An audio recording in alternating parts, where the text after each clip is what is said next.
Good morning, good afternoon, good evening, wherever you are in the world. This is Geaux Stros coming at you for Game 1 of the American League Wild Card Series. The Detroit Tigers are in Houston to face off against our Houston Astros. The game today for me starts at 3:30 a.m. in about 6 minutes.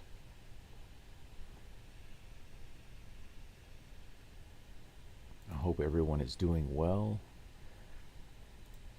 It was nice for me to have a couple of days off to go to the city, see my doctor, get some rest. I tried to get as much sleep as I could before this game because I knew I had to get up early. I woke up actually around 2:30 this morning, or in the middle of the night, I guess you could say. And I tried to sleep. I actually tried to sleep until 2:45, but I woke up early around 2:15. I stayed in bed until 2:30, and then I was like, screw it. I'm not going back to sleep. So I got up, had a dream about the Astros knocking Scooble out of this game. The Astros bats just couldn't be stopped. I had two dreams. That's one of the dreams I had when I woke up. The other one I can't tell you about. I remember a lot of my dreams. I don't know if you guys are like me or not, but they did announce the lineups. I'll be getting to the Astros lineup in just a second. I think that I've got my coffee is almost done. I didn't get to finish my banana before the game started. I was just too busy getting everything set up. I had to make some slight changes to my setup today because I got not a strike, but a copyright warning, or whatever. It's maybe not even quite a warning from MLB, who protects their stuff way too hard. So even if you use clips of their videos to make commentary about the games, they're notorious for striking your channel. And apparently, you're going to love this. They were claiming the content on my last video and one of my other videos because of having the MLB game tracker on screen so much. It's not even the game, it's just the tracker. It has like the graphics with the outs and runners on base, etc. And because of that, they were claiming my content. So I'm not going to be able to use that tracker today. So when I'm not showing any actual quick previews, then I will be showing what you see on the screen right here, which is the Yahoo score tracker. So there you go.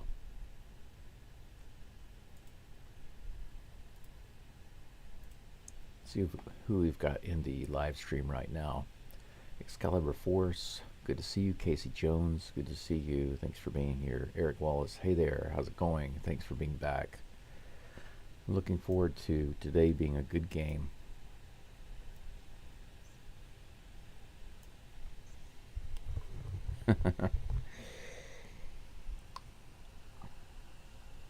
Somebody said that even 70 or 80% of Yordan Alvarez is good enough for this lineup.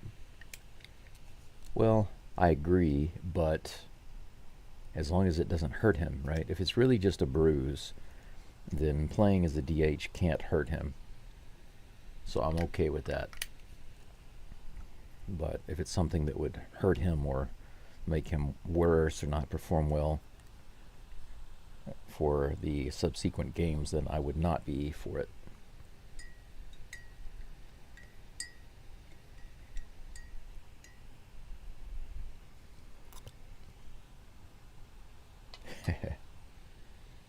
Some of the stuff that they're saying about the Tigers is funny.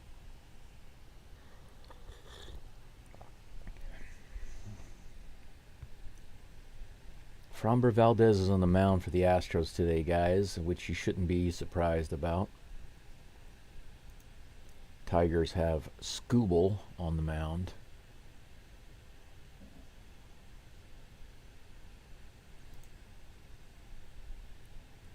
Houston lineup today is Altuve at second. Jose Altuve, my hero. Followed by Kyle Tucker out in right field. Yordan Alvarez batting third in the DH spot. Alex Bregman at third. Yainer Diaz is going to be catching.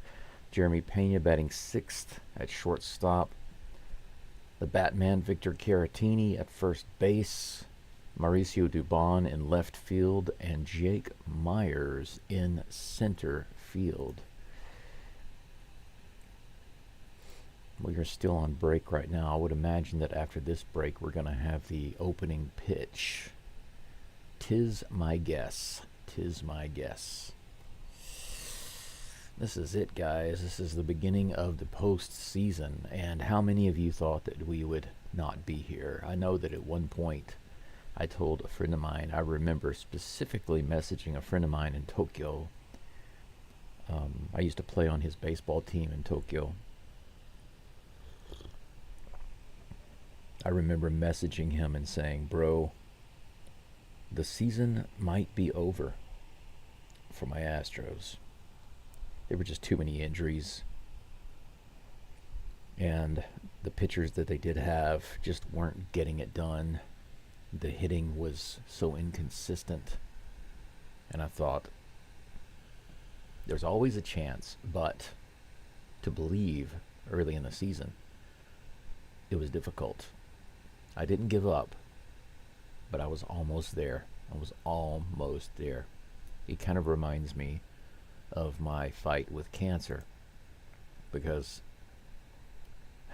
yesterday I made some comments on my Facebook page, and basically I realized that two things are true for me. I want to fight, but at the same time, I'm tired of fighting. That's how I feel often with dealing with this. Tired of fighting, but I don't want to give up fighting. It's difficult. If you've ever had a disease or an injury or anything that takes a really, really long time to work through, and it keeps going up and down, and you're not sure if you're going to be around much longer. I mean, I've literally had to deal with doctors telling me that I'm probably just going to live another 1 or 2 years. It's literally what they told me a few months ago. But I've been taking new medicine for the past 4 months, and since then, the oxygen in my blood, my hemoglobin count has been rising. It has risen for 4 straight months. It's highest than it's been in 3 years. It's still not normal, but it's so much better, and I feel better than I did before. One of the things that's changed over these last few months is that I started this channel, and I've been able to start teaching online. I haven't had a job in a long time because I haven't physically been able to do it.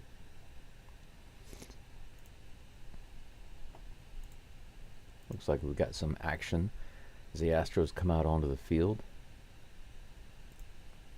Try to get my previews set up to match what I'm looking at here. Framber Valdez is on the mound, guys.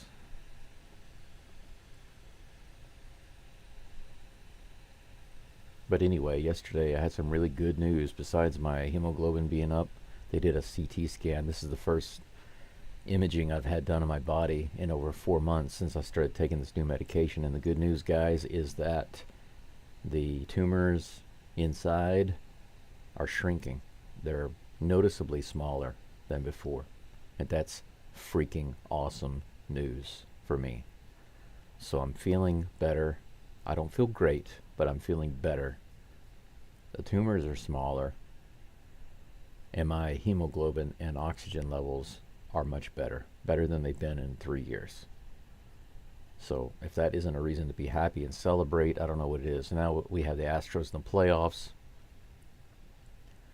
We've got some really great pitchers, guys, and I know that a wild card series is crazy because it's just 3 games. You know, anything can happen. But the Astros have amazing starting pitchers. Our relievers have been sketchy at times, but they have tons of talent. And we have a core of experienced veterans on our team and amazing talent. When I look at the starting lineup that the Astros have on the field right now, it makes me feel good. And that's what I posted in the community post earlier on YouTube. Looking at this lineup makes me feel good.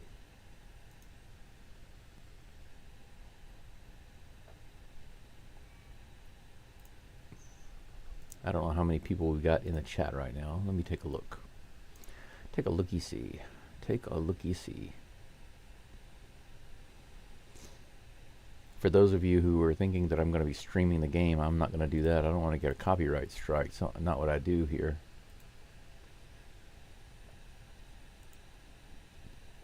I know I see somebody's doing that. There are some people doing that, but they're going to get removed. I guarantee they're going to get removed shortly. Whoops, did I forget to bring my... I forgot to remove the graphic off the screen. Sorry about that.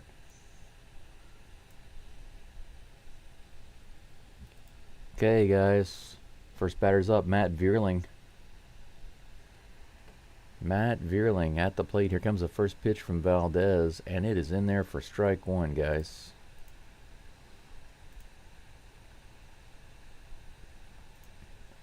Oh and 1 against Vierling.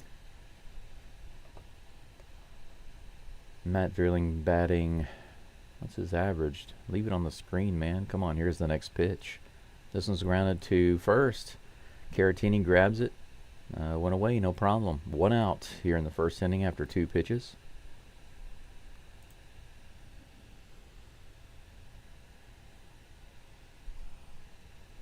Ground ball, that's the way I like to see it start off for Valdez. If not the best, he's one of the top 2 best ground ball pitchers in all of MLB. Very low home run count. That brings up Justin Henry Malloy. Here's the first pitch to Malloy. Little low, 95 miles an hour. Sinker. 1 ball, no strikes.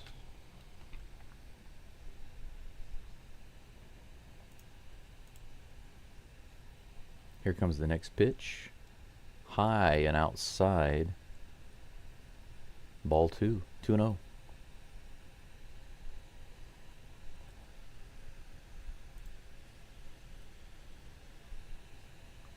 Five, 7 people. Thanks for joining. I don't know what the view count's going to be like today on this channel on the wild card game. Maybe most people are going to be actually watching it. But if you can't, or you'd rather be here, or if you want to do both, you are welcome. Thank you so much for being here. The count is 3-0, and it's a 4-pitch walk. That one's almost in the dirt. 4 straight balls from Valdez to walk Malloy.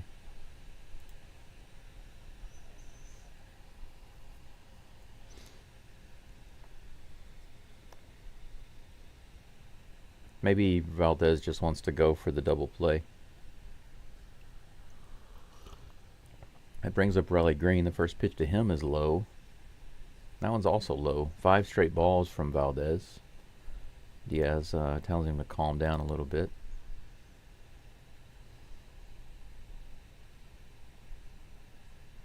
Here comes the next pitch to Green. That's in there, 93 miles an hour, right in the center of the plate. Strike 1, and the count is even.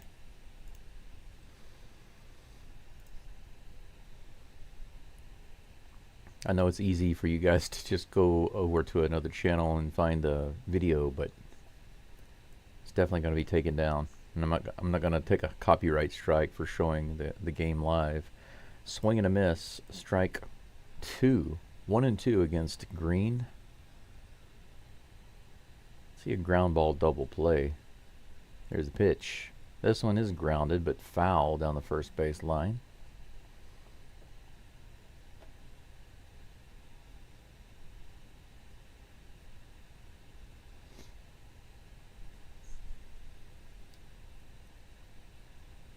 Eleven pitches now from Framber Valdez. Here comes the dozen pitch, and that one's fouled away. Count remains 1-2.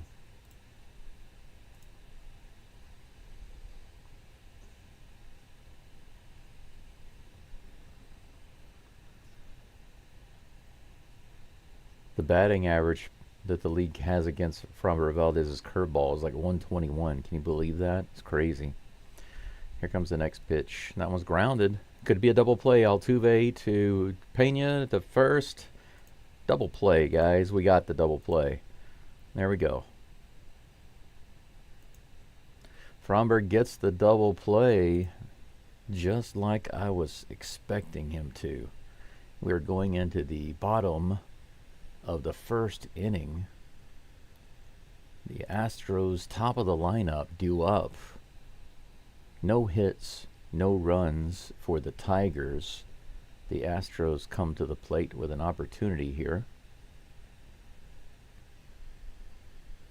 Altuve is going to be leading it off.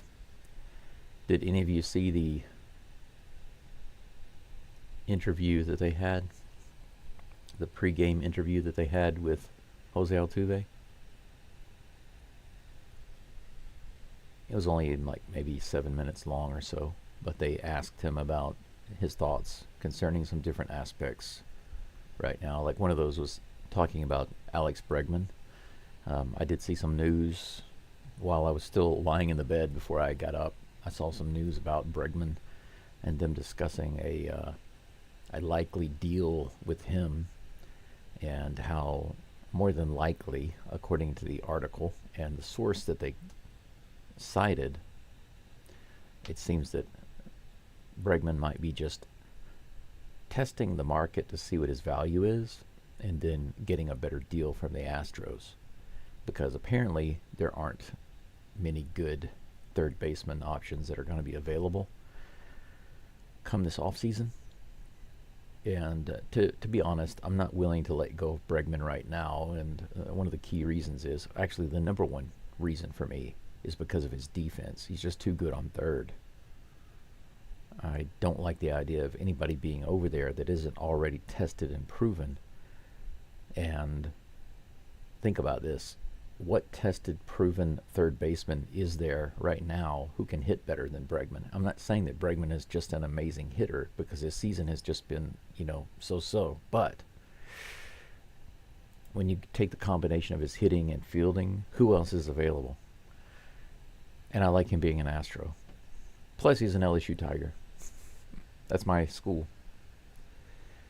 Altuve's at the plate, guys. Here's the first pitch to Altuve, and he hits it hard to left field. That's all the way to the wall? Oh no, it's gonna come short. It died. Man, the very first pitch, Altuve gives it a ride out to the warning track. Out number one. Man, I thought that was hit a lot harder. The crowd thought it was too. Right at first, they reacted. That was really close, man. Altuve almost with a leadoff home run with the very first pitch. Holy freaking cow. Kyle Tucker comes to the plate with one out. Man, Altuve, you're giving me a heart attack here. Here's the first pitch. 97 right in there. Strike one. Tucker with the 289 batting average, 993 OPS. Here comes the second pitch. This is grounded to first. That's going to be an easy play, looks like. Torkelson, the first baseman, runs it over himself, and Tucker will be put away for the second out. So the Astros are giving the pitcher an easy start so far. He's only got 3 pitches and already 2 outs. Here comes our DH, Yordan Alvarez, batting .308, 35 homers, 959 OPS. Here's the first pitch. That one's right in there, 97 miles an hour. Strike one. Looked like Alvarez wasn't planning on swinging at all on that first pitch. Here comes the next pitch. This one's grounded to second. Easy bouncer, and the first 3 Astros are put away just like that. So basically about 5 pitches for Skubal, and he gets out of the inning with a fly ball and 2 ground outs. Just super quick.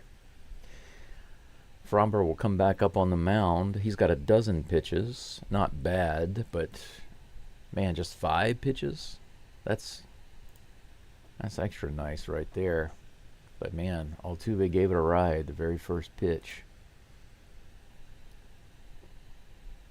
Yeah.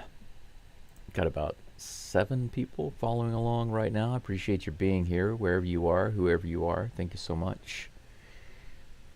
There are some channels out there, some illegal channels streaming the game, no doubt.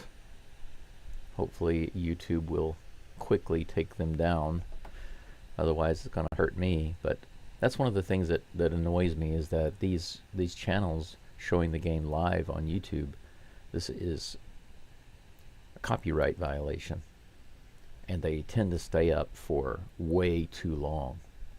And what bothers me about that is that when I just have the graphics on the screen from the game, from the MLB score tracker. We're not even talking about the game itself. We're just talking about the MLB score tracker. If I have it on my screen for too long, they claim my content as theirs. So what needs to happen is they need to get on these live streamers who are showing the game live.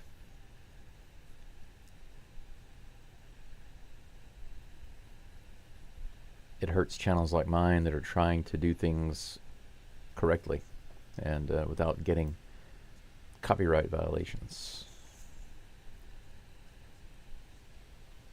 Man, I know it's early, but this is a wild card game. Why so many people not here? That's disappointing. Is it because it's an afternoon game? I don't know. There's a spaceman. There's a spaceman. He's not up in the sky, though. I got all the characters out right now. Fromber back on the mound. He's facing Ibanez. Andy Ibanez. And the first pitch is a ball. Next pitch is right on the upper outside corner. 94 miles an hour. Strike one. Good pitch. Here comes the next pitch. Too far outside. 88 miles an hour. 2 balls and 1 strike.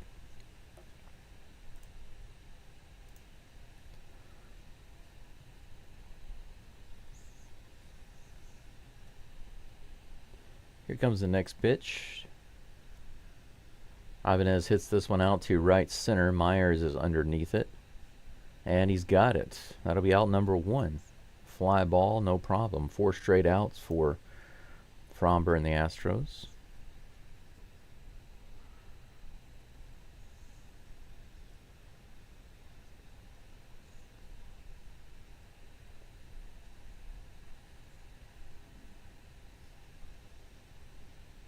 Here's the next pitch. 78 miles an hour, right in the bottom part of the plate. This is Winsel Perez at the plate. 0-1. Here's the pitch. In the dirt. Curveball just dropped too much. 79. That evens the count. 1-1.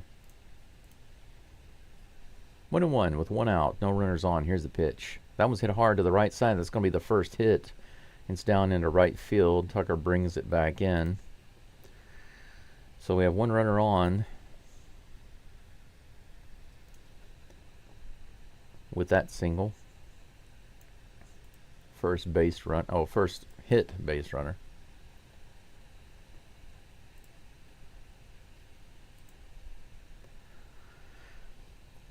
That brings up Spencer Torkelson with the runner on first, 1 out. Here's the pitch. He hits this one foul down the right side.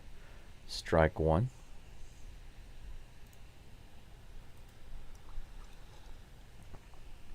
Spencer Torkelson with a .219 batting average. Here comes the second pitch. Bounced foul down the third base side. That would be strike 2. No balls. 2 strikes. Just 3 people listening in. That's terrible.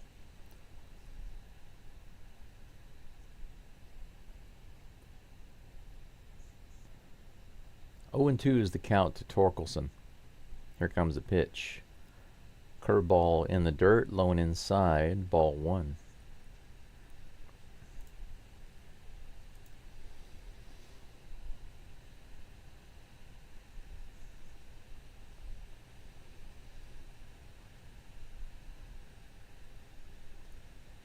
Here comes the 1-2 pitch.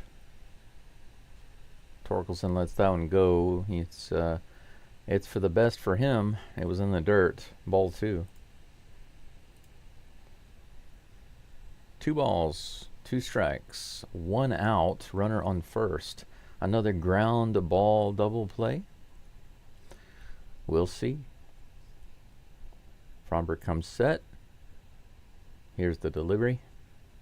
Another curveball right there in the low part of the zone. That was well placed, but Torkelson is able to foul it off for another 2-2 count.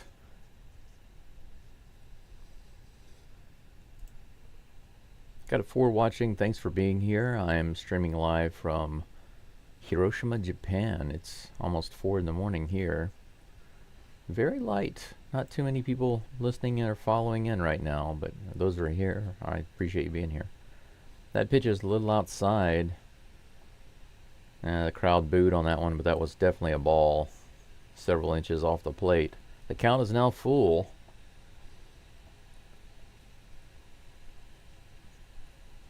Full count on Torkelson. Here's the pitch. Too far inside, ball 4. So now we have runners on first and second. 1 out, runners on first and second. Valdez has himself a little bit of a jam here in the second inning.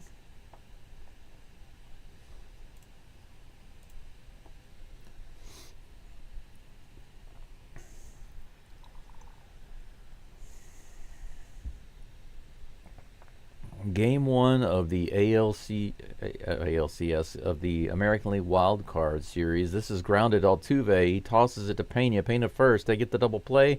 No, they say he's safe at first. They will not get the double play there. Too big of a hop. Took too long. So runners on the corners with 2 outs. Almost got the double play. I wonder if Altuve would have had a chance to charge that one. It was a big hop. Probably not. Probably not. The video stream seems to be paused for some reason. It's weird. Hang on 1 second. Fromber Valdez changes the ball here. The video stopped there for a second for some reason. Jake Rogers is at the plate. First pitch misses low and inside for ball 1. Rogers with the big old handlebar mustache. Here comes the 1-0 pitch. Just inside, ball 2. 96 miles an hour. The video not working so well for some reason. Very strange. Here comes the 2-0 pitch to Rogers. Low, ball 3. What in the world is going on with Valdez? He's throwing too many balls right now. 3-0 with runners on the corners. He might be about to load up the bases here. Come on, Valdez. Let's go. Here comes the 3-0 pitch. This one's hit hard, and it's right through. The Tigers are going to be on the board first. They are waving in both runners. No? That was weird. Who were they waving in? That was hit right up the middle. Pena dove for it, but wasn't able to get to it. Looked like they were trying to wave another runner around, but I don't know what that was about. Show you a little replay here, but Pena just barely missed that. Look how close that was. 1-0 Tigers. 2 hits now for the Tigers. Fromber not out of this inning yet. 2 outs and runners on first and second, facing Trey Sweeney. Here comes the next pitch. Just a little low, ball 1. Fromber shaking his head for not getting that call, but It was low, man. Don't get upset. The last thing we need is a shaken up Fromber. Stay calm, man. Here's the pitch. This one's hit hard right up the middle. That's going to be another base hit, but that was hit hard. Are they going to bring him in?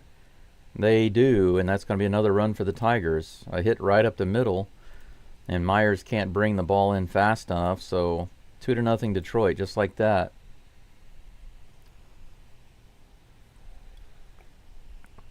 Runners on the corners again, and Diaz is going to come out to the mound and have a little chat with Valdez.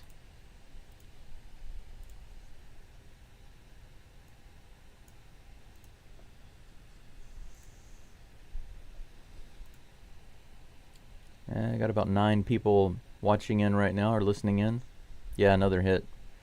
Yeah, I'm watching the game. Actually, it's 3 hits.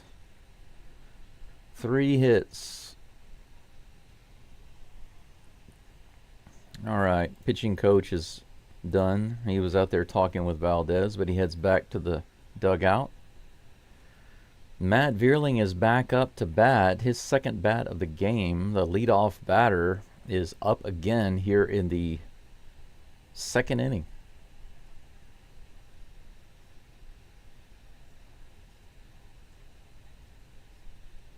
Two to nothing Tigers. First pitch to Vierling is just low and outside. Ball 1.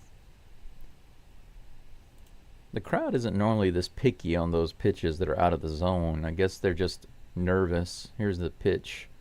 That one's way outside. Ball 2. 2-0. 2 outs, runners on the corners. 2 balls, no strikes to Matt Vierling. Valdez now up to 36 pitches. Here comes the next one. That's in there. 94 for strike 1. 2 balls, 1 strike.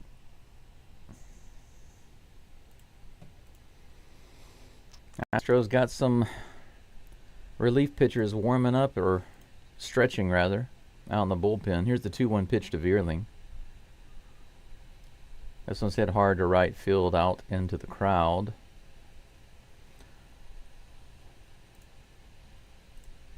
Strike 2. The count is 2-2. That one ground ball that Pena could not get to, that could have stopped the inning. Here comes the 2-2 pitch to Vierling. This was hit up the middle again. Another base hit that's going to score another run. Tigers are up 3-0. That's 4 hits off of Valdez this inning.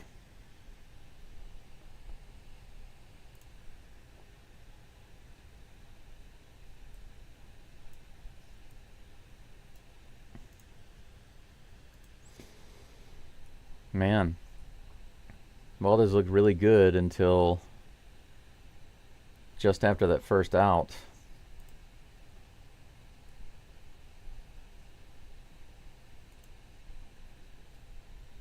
Justin Henry Malloy comes up to the plate. He walked earlier. Here comes the first pitch from Valdez.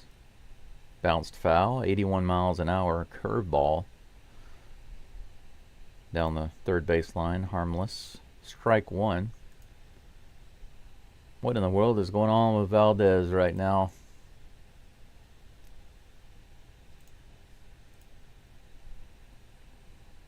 Next pitch is a swing and a miss. Strike 3. So there's the final out finally, but after giving up 3 freaking runs, he gets a strikeout, which is great, but my gosh. Was that 40 pitches for Valdez? I think so. Let's take a look.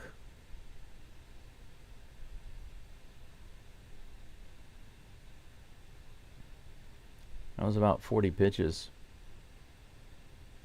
Yeah, 41, guys. 41 pitches for Valdez. 12 in the first inning. Whew, man. Nearly 30 pitches in the second inning. Can you believe that? 29 pitches for Framber Valdez in the second inning. He gave up 3 runs and 4 hits. Oh, goodness gracious. He's throwing strikes. They're batting good. Well, he is, but his curveball has been off. His placement has been off. But you said they're batting good. I would say they're batting okay, but he had a 4 pitch walk. He walked another guy, and his curveball has not been landing in the proper spots. He's been throwing a lot in the dirt, too far inside and too low. So his placement is off. So I wouldn't say that his pitching has been good. He's been putting it where they can hit it. All they have to do is make contact, and I would say that they got a little lucky with the hit up the middle, the one that Pena just couldn't get to. If Pena had been able to get his glove on that one, that could have ended the inning because they already had 2 outs. But unfortunately, it just wasn't in the cards. Comeback season followed by comeback playoffs. Yeah, I'd rather not have to come back, though. I mean, it's too stressful for me. But, that's the way it is. That's what competition is. Competition means the fight is never over. I mean, that ball that got by Pena, they're showing it again just now. If you look at that ball, just like an inch. Pena missed it by like an inch. Bregman is at the plate, takes the first pitch for strike 1.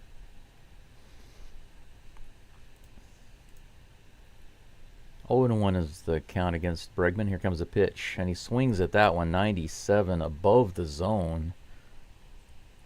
Not a good pitch to be swinging at. Didn't have much time to think about it, though, at 97. 0-2, here comes the pitch.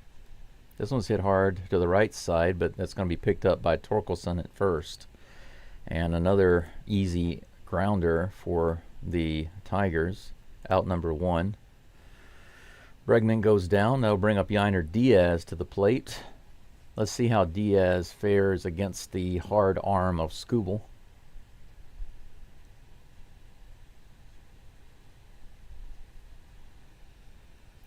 This will be the 10th pitch for Skubal. Diaz swings on the first pitch and fouls it off, 90 miles an hour. Goes off into the crowd on the first base side. Here comes the next pitch. This one's hit right off the glove of Skubal. It knocks his glove off, and he has to grab the ball and throw it to first. That was crazy. This was hit hard. Can you imagine? Yeah, they're checking out his hand right now. That hit his hand pretty hard. That might have really hurt Skubal. He's walking it off, but we'll find out shortly. The pitching coach is out on the mound to take a look at his hand, but man, that looked painful. That was a rocket off the bat from Diaz. Knocked his glove off. Holy cow, that was something. Very depressed. It would be easy to get depressed right now. 3-0 already in the second inning.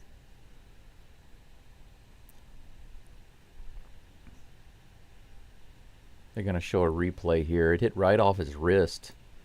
Take a look at this. Comes right off his wrist. Boom. Bam.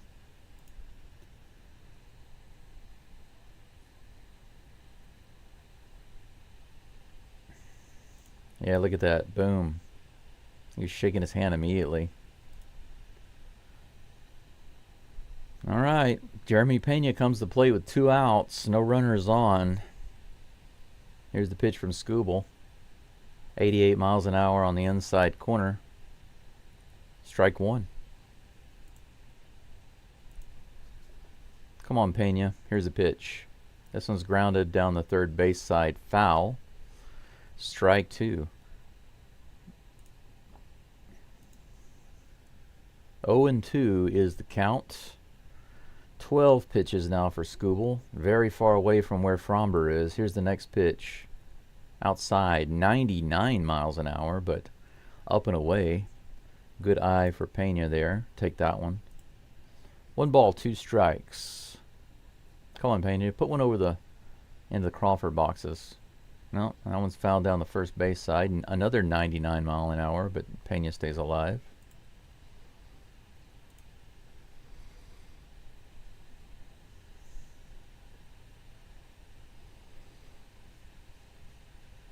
Here comes the pitch. Swing and a miss, low and inside, half swing from Pena. That's out number 3, and that'll be it for the Astros this inning. Nothing doing. No answer by the Astros that inning, but Skubal takes one on his wrist, not on his throwing hand. I don't want to see anybody injured. We'll see if that affects him for the rest of the game. But for now, he's all good.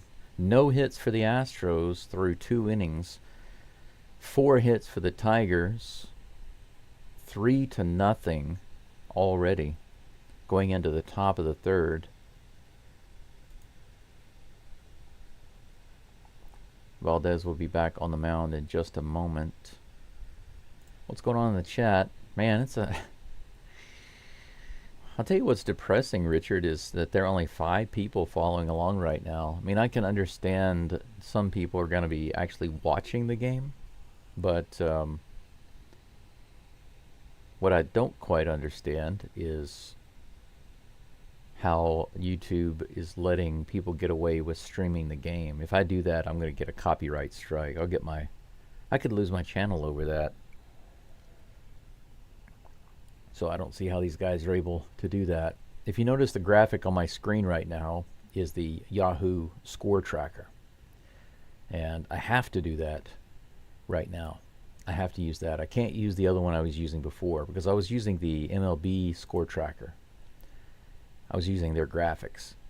I wasn't showing the game live, but I did have the MLB score tracker on my screen during most of the game. And so MLB claimed my content. So I can't show that anymore. So I just went back to this one. This is just the basic Yahoo score tracker.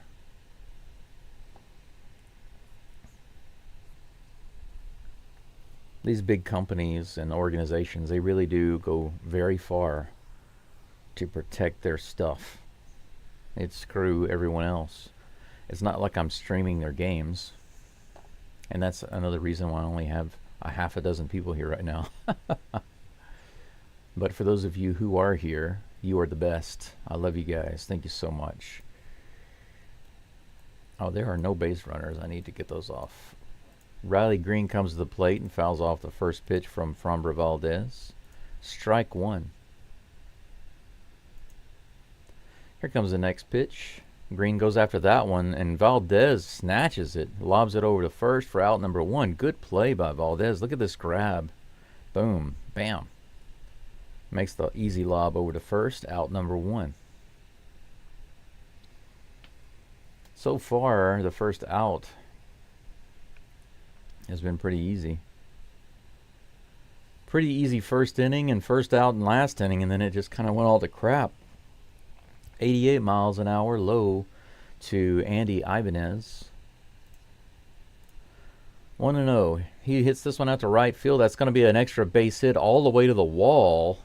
Tucker gets to it and fires it in, but Ibanez is going to make it all the way to second, no problem. Framber gives up another hit, this time an extra base hit. Everybody is hitting the ball off of Valdez right now. That was a 2-seam fastball. Easy one to hit out into the opposite field. Just put it up there. Not enough movement on it. 79 miles an hour on the next pitch to Winsell Perez. Called a ball, but actually clipped the bottom of the zone. That's unfortunate. 1-0 with 1 out. Runner on second. Here comes the pitch. Curveball on the outside corner. That was called strike. Good pitch. That's the kind of placement I'm talking about right there. That's the one that we need. 1-1 is the count to Perez. This one's a curveball bounced up the middle. Altuve grabs it, fires to first to get the out. Runner advances to third, but that'll be 2 outs.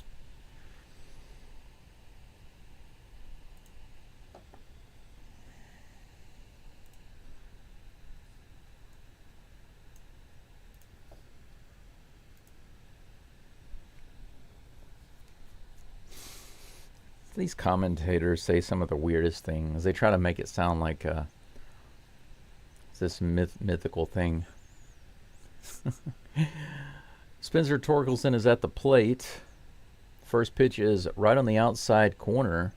Strike one. Good pitch by Valdez. Once again, the placement is good.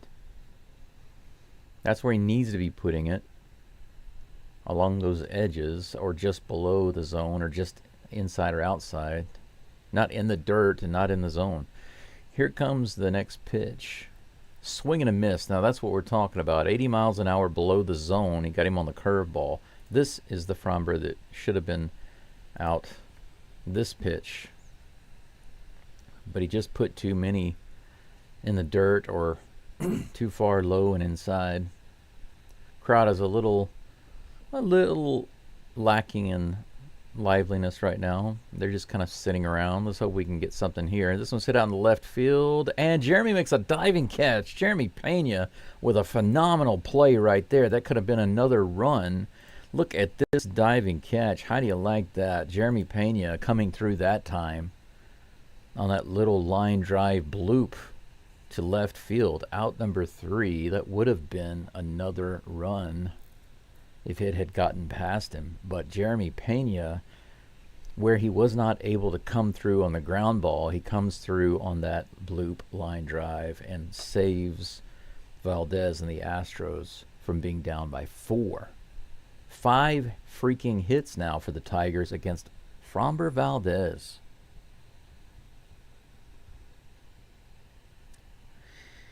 But we go into the bottom of the third. The Astros coming to the plate with a chance to cut into this lead, starting off with the Batman himself, Victor Caratini, followed by Mauricio Dubon, and then Big Jake Myers, the powerhouse. 2 people watching it right now. Holy cow, this makes me not want to do any more live streams.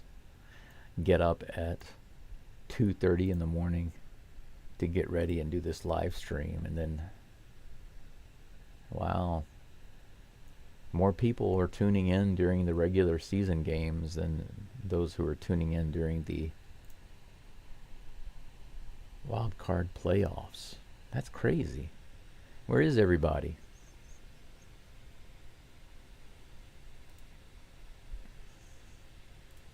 I need to find out where everybody's at. I'm going to create a poll.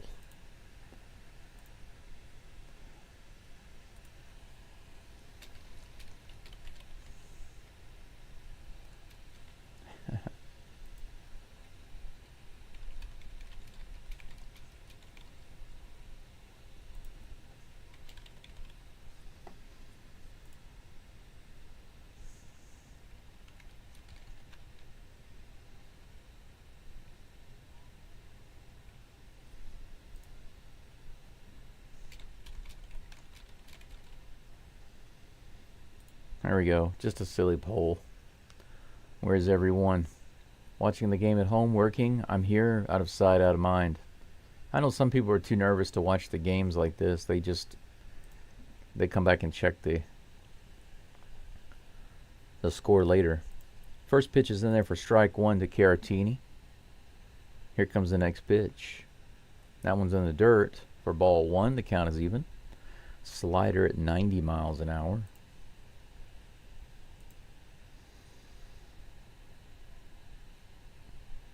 One strike rather. This one's hit hard to left field. That's going to be a base hit. Caratini's on first with a single to left field. Nice solid strike by the Batman. All right, there we go. The Astros have their first hit of the game and a leadoff base runner. Excellent. No hitter for Skubal. Now let's ruin his shutout. Mauricio Dubon comes to the plate.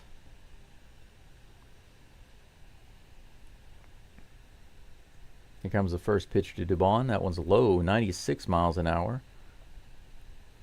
Ball 1.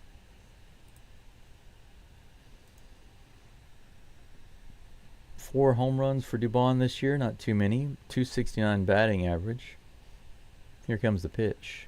This one's hit hard out to the first base side, out of play. Strike 1, the count is even.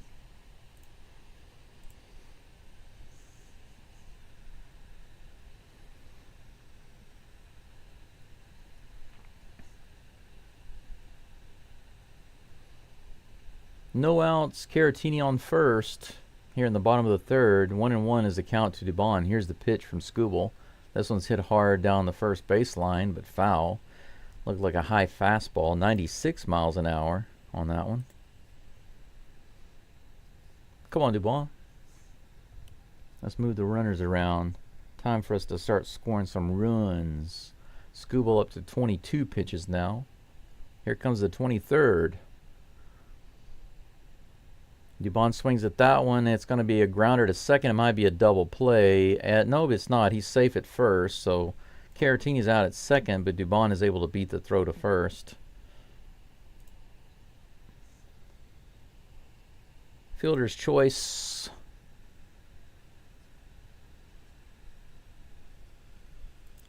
So we still have our runner on first.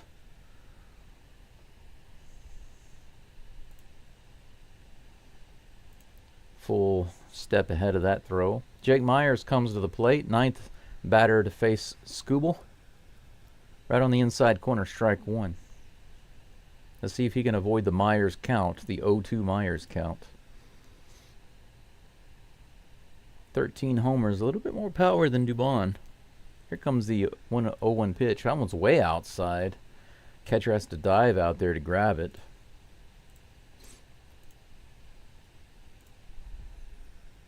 One ball, one strike, one out, one runner on first.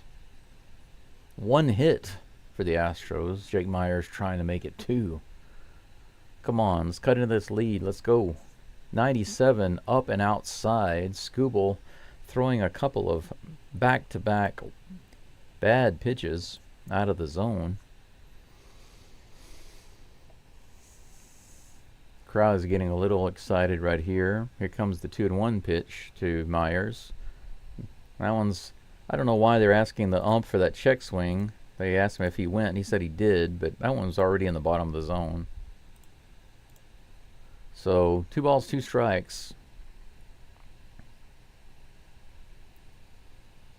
I'm not really sure why the umpire asked the first baseman or the first base umpire if that was a strike that on that swing, because the ball was in the bottom of the zone. It was in the strike zone. So here's the 2-2 pitch to Myers, and he swings and misses. 87 miles an hour in the dirt. Myers not patient enough to trust that that next pitch. Yeah, his face says it all right there. Look at Myers' face here. He's like, oh my God. Yeah, that's right. That brings up my hero, Jose Altuve. He had one swing earlier and he drove it out to left field, but it was just shy of the warning track. See if he does something here. This one's grounded to the first base side. So 2 swings on the very first pitch by Altuve. That one's fouled down the third baseline. Altuve putting that bat on the ball. Altuve, he's had this serious look since the interview, just very serious, very focused. Here comes 0-1 pitch to Altuve, high and outside, good take. Ball 1, the count's even.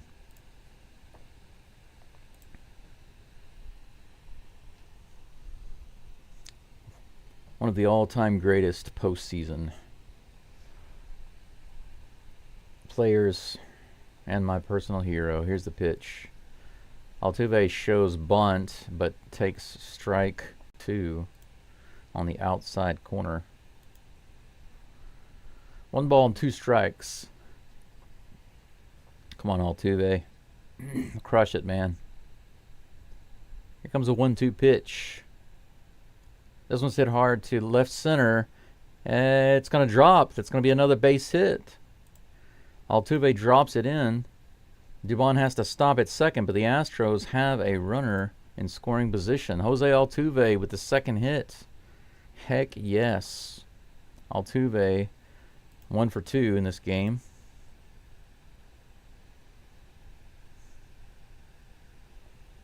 Yeah, it was a nice little scoop. Look at this hit by Altuve. That's what you call skill right there. And of course the tongue comes out, baby.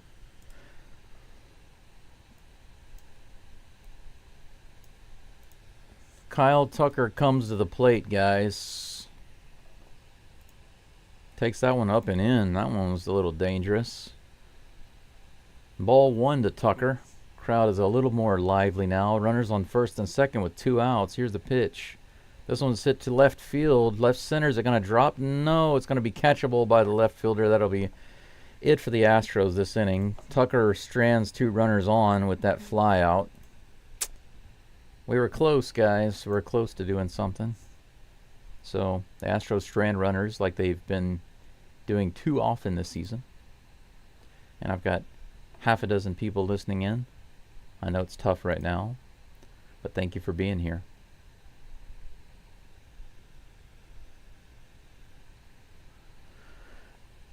Ooh, man. So we're going into the top of the 4th. Astros down 3-0 after Fromber had a breakdown in the 2nd inning.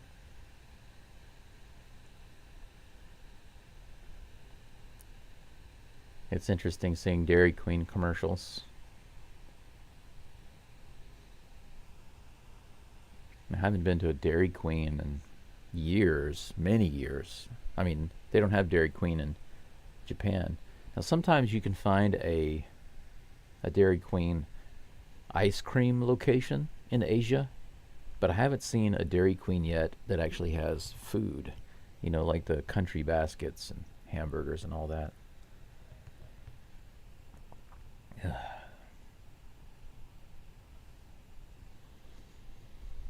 I guess I can make myself another cup of coffee. Why not? Why the frig not?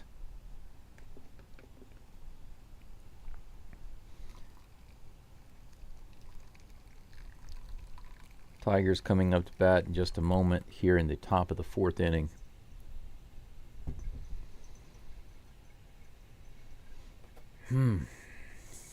I saw several shows talking about how they felt things were going to go in this series, and they didn't think that the score would be very high, but they thought that everybody basically said the same thing. They thought that the Tigers would take game 1 and then the Astros would take 2 and 3. But they didn't think that this first game, would be a very high-scoring game.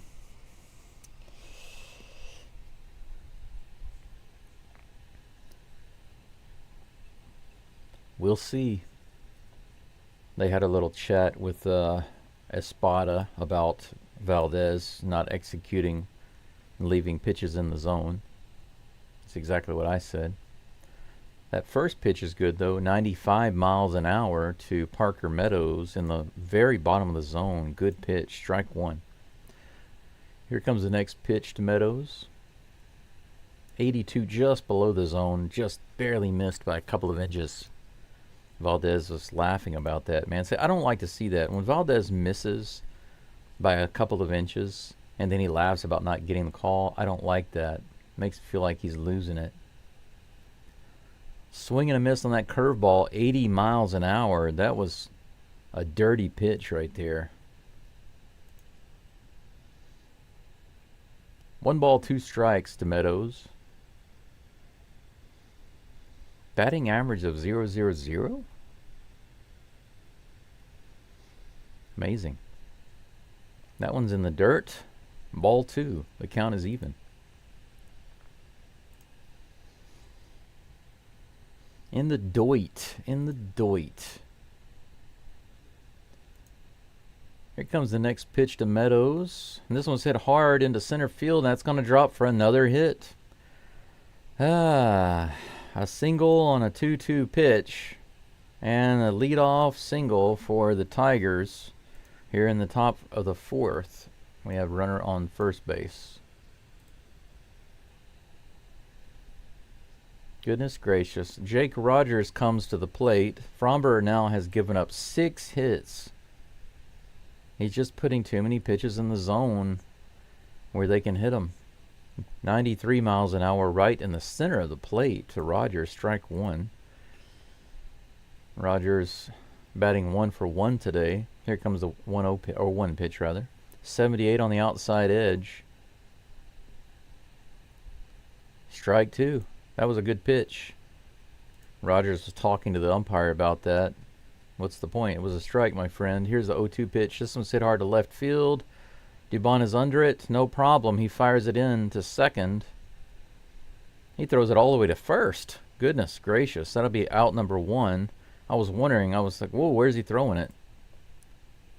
He was getting it back over there, trying to get that double play, but Meadows got back.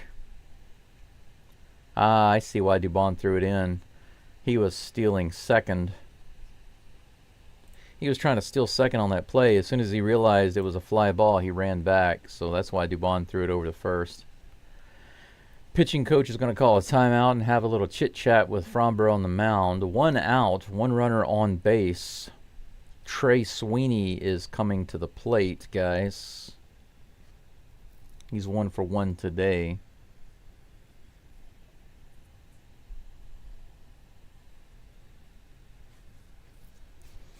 Oh, okay, I see. I was wondering why some of these batting averages, the batting average is 500, the batting average is 0, and I forgot they started them over because it's the postseason.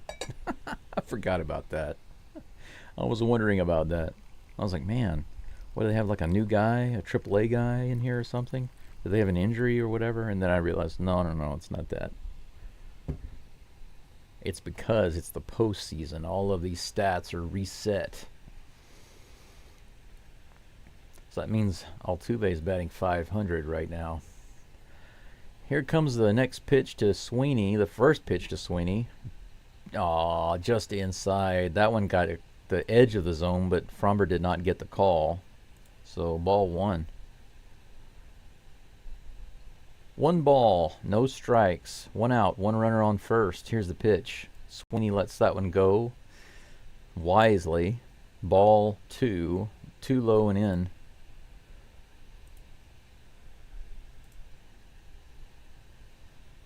Man, I'm here at McDonald's. Awesome, DeLion. Great, thank you for being here. I appreciate it. That next pitch is in the low part of the zone. Oh, thankfully, Fromber gets that call. Strike 1, 2-1. Man, he missed one of those calls earlier. DeLion, it's really nice to see you and the others here. All the familiar names. It makes me feel good at least that my core is coming back. Swing and a miss by Sweeney. Curveball by Valdez, his classic pitch. Strike 2, 2-2. He's got a wicked curve, that's for sure. 63 pitches now for Valdez. Here's the next one. Runner's going. He goes to second. He's easily going to get in there. And that's a swing and a miss for strike 3. But Meadows is able to get second. Delayed throw by Diaz. It was a really good jump. And no real time by Diaz to get him on that one. You can see that his jump was just really good. Look how early. Yeah, he left really early. There was no chance. So Meadows on second with 2 outs. Vierling comes to the plate. Takes the first pitch a little high. Ball 1.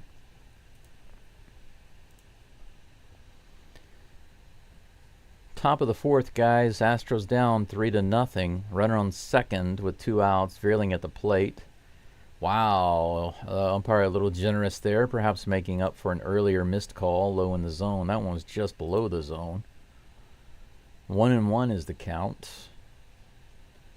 Regular season batting average for Vierling is .244. He's 1 for 2 this game. Next pitch is low for ball 2. It was low for Baldo. Baldos. The ball's lows for Baldos. 1-2 pitch, or I'm sorry, 2-1 pitch on the way. In the dirt, he check swung. They say he did not go. Yeah, he definitely didn't go. Crowd booed a little bit, but there's no way he went on that one. 3 balls and 1 strike. Come on, Valdez. We need this out, man. Don't put another runner on. Get this guy. You can do it. You can do it. Here comes the pitch. Right in there. Strike 2. Full count. Good pitch. 94 right in the bottom of the zone there. crowd cheering a little bit. Come on, guys. Be a little louder than that. Okay, Valdez steps off the mound, takes a little breaky break. Probably a wise decision. Make sure that you make a good pitch here. Come on, Houston. Let's get it. Let's get on it. Here comes the next pitch. This is bounce to Pena. He's got it. He fires over to first. Out number 3. No problem. Good grief. We are through the inning, guys. Another foundational play there. Fundamental play from Pena to get the 3rd out. No more hits, thank God. And no more runs. And even bigger, thank God. 3-0 the Tigers. Skubal is due back up for the Tigers in just a moment. He's at 33 pitches. He's going to be facing Yordan Alvarez, Air Yordan, for the 2nd time. What are you eating at McDonald's, by the way, the Lion? And by the way, let me ask you a question. Did McDonald's everywhere, did they stop doing the 24-hour breakfast? Because my understanding was that several years ago, they started making the breakfast items 24 hours, which I thought was awesome because the bacon, egg, and cheese biscuit is the best thing on the freaking menu. It's my personal favorite. And then I heard not too long ago that they were stopping that, or they were stopping it at some locations. I'm kind of curious to know if they still have it available where you're at, or if it's unfortunately not a thing anymore. We do have McDonald's here in Japan. They are pretty much everywhere. You can go almost anywhere where there's a decent size town or city and get to a McDonald's relatively easily. Trying to get adjusted here in my seat. The blood flow in my body, especially my legs, is not very good. So it's easy for me to get leg cramps, and I'm trying to avoid that because it is really, really painful. You guys have no idea what it's like to have to constantly be careful about using your leg muscles. Have you ever had a muscle cramp in the top of your foot, or in your toe, or in the bottom of your foot, the front of your leg? Any muscle in your leg that you can think of, I've had a cramp there, and I'm not joking. It's not an exaggeration. Why is that? Because of bad blood flow. It's a effect of the tumor and anemia. Whew. Skubal's back on the mound. He's pitching to Yordan. Here's the first pitch. 98 right in the bottom of the zone. Yordan takes it just like he did the first pitch, the last at bat. He didn't look like he was going to be swinging at all. Here's the next pitch. He swings at that one, so Yordan takes the first pitch, swings at the next one, which is almost 2 feet out of the zone. And now he's down 0-2. He calls a timeout. Can't say I blame him. Come on, Yordan. I know you got a bruise, but this one's hit up the middle. That's going to be a base hit. Freaking Yordan with the leadoff base hit. He just rockets it right up the middle off the pitcher's mound. Man, that one almost hit Skubal too. Astros are gunning for this pitcher. Is that the game plan? Is that what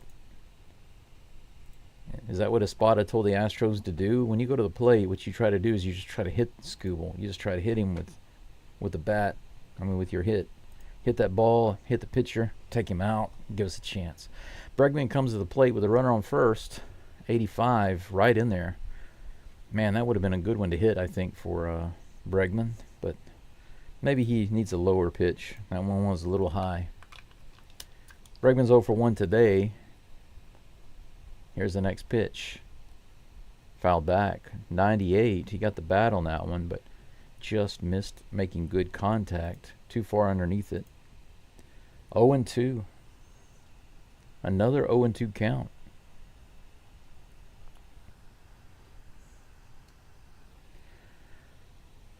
Yordan on first, no outs. Here's the 0-2 pitch, low and outside in the Doit. Ball 1. Our resident Tiger, our real Tiger, LSU Tiger, Alex Bregman at the plate. 1 ball, 2 strikes, no outs. Here comes the pitch. Inside, ball 2. The count is even. Good eye by Bregman. Not quite good enough to be swinging at. Come on, Bregman. Show us your star power, baby. 2-2. Here's the pitch from Skubal. Outside, 97 miles an hour, full count. It was 0-2, and Bregman has brought the count back full. Crowd is cheering really loud now. They're liking what they're seeing. Come on, they're standing up. Come on, let's do something. Here's the pitch. Grounded foul. Good swing. That pitch was right in the zone and fouled off by Bregman. 42 pitches now for Skubal. Here comes the 43rd. Here's the pitch. This is hit hard to left field. That's, oh my God, guys. That was very close to being a home run. Line drive shot all the way out to the foul pole. Look how close this was right there. Almost a home run for Alex Bregman. He ripped that ball towards the Crawford boxes.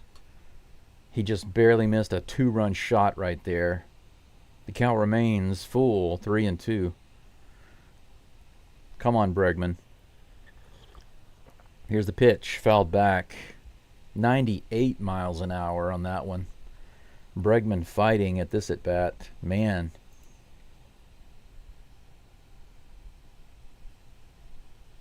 Bregman could bring the Astros within 1 run with 1 swing right here. Here's the 3-2 pitch from Skubal. Bregman swings. It's out to right field. It's going to be playable, though. Out number 1. Jordan has to go back to first. Man. Bregman and Altuve both driving the ball today. Man. Bregman wants that pitch back, I bet. Yeah, he looks disappointed. But he's not angry. He's not. He just looks like he wish he had that pitch back. Diaz comes to the plate. First pitch to him is grounded off his foot. He's going to have to hobble around and walk that one off.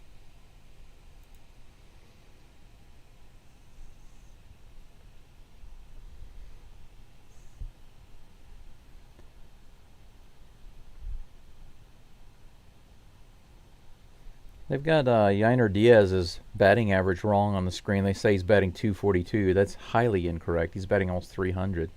Here's the pitch from Skubal. 98 miles an hour, swing and a miss. Foul ball tip. 0-2. I think he just sticks with the fastball on Diaz. I don't think that Diaz has been very good against those high fastballs. Here's the 0-2 pitch. Off speed, 91, fouled off by Diaz. The count remains 0-2. Man, I wish that Bregman had that ball back. So close. So close. 9 people watching. Is that the most I've had so far? Take magnesium. There's only so much that can be done when your blood flow is bad. 99 miles an hour, fouled off by Diaz. The count remains 0-2. I appreciate the suggestion, and magnesium is good, Casey. I really do believe that. But the problem is that my tumor is so big, it's on my vein, and so that's the reason why I have that issue. Yeah, throw to first. Alvarez is back. 99 miles an hour for ball 1. The quick throw to first by the catcher, but yeah, Alvarez is able to get back no problem. 1 ball, 2 strikes to Diaz.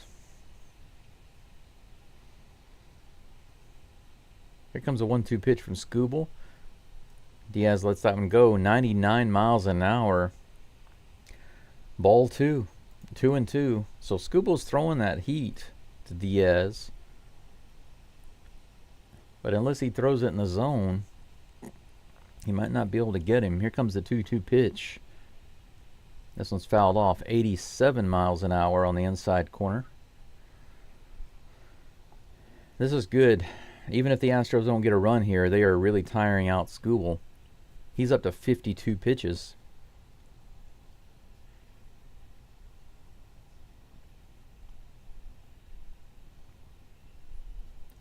Here comes a pitch to Diaz. This one's low in the dirt, guys.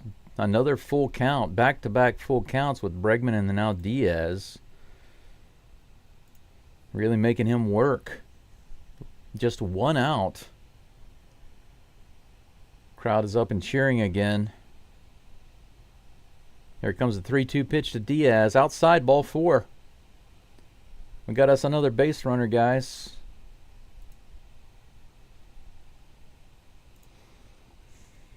Runners on first and second. Pitching coach for the Tigers is going to come out and have a little chit-chat with Scooble. Yeah. Right there. Yeah.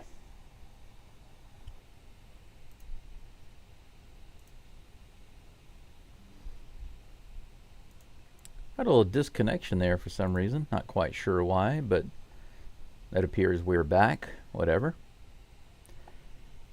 Casey, thank you so much. I appreciate that. I really need it. I mean, yesterday, I don't know if you were here earlier, but I had some good results from the doctor yesterday. Some improvements. So I'm really, really happy about that. Really, really happy. CT scans were better.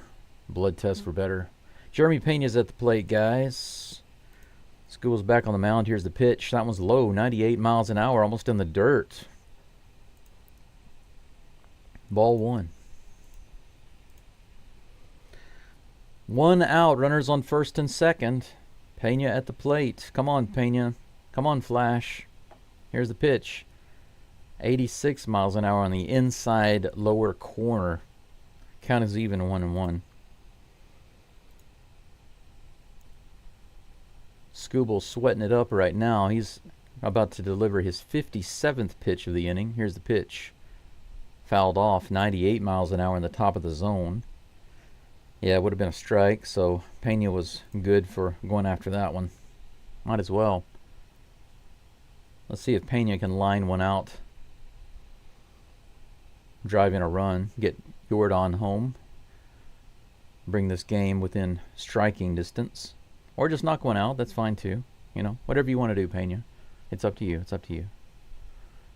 Man, that's a serious looking dude right there. Look at the guy in the crowd, he's so serious.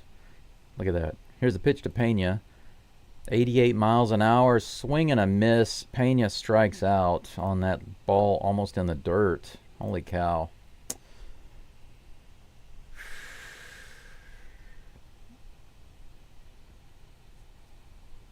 Wow. Terrible. Can't say much about that pitch. That was a good pitch, but Pena, man. Caratini, the Batman, did have a single his last at bat. He comes to the plate. 2 runners on, 2 outs. Swing and a foul tip on that one, so that'll be strike 1.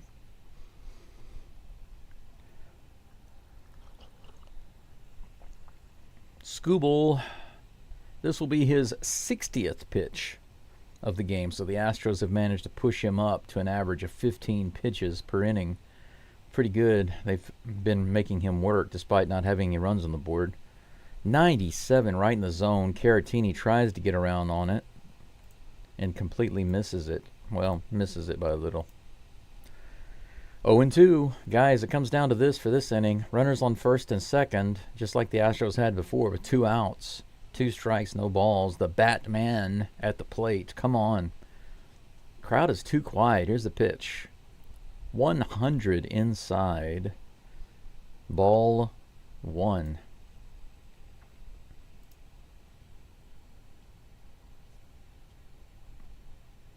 Look at that smooth, cool look on Caratini's face as he gets into the box. He's like, come on, here's the Batman. Did he go? Yeah, he said that he did. That's strike 3. And that's it for the Astros. They strand 2 more runners on that half swing. Half-ass swing?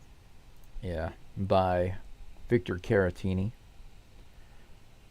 So despite some more hits by the Astros and really working Scooble, They come up with nothing. The Astros strand 2 more base runners. And what did I tell you guys? I've said it too many times, and I'm tired of saying it, but I'll say it again. This is the main thing that the Astros have to fix. Stranding runners on base. Stranding runners on base. How many runners have the Astros had opportunities to move around? Tucker had 2 opportunities to move runners around and didn't. Bregman had an opportunity and didn't.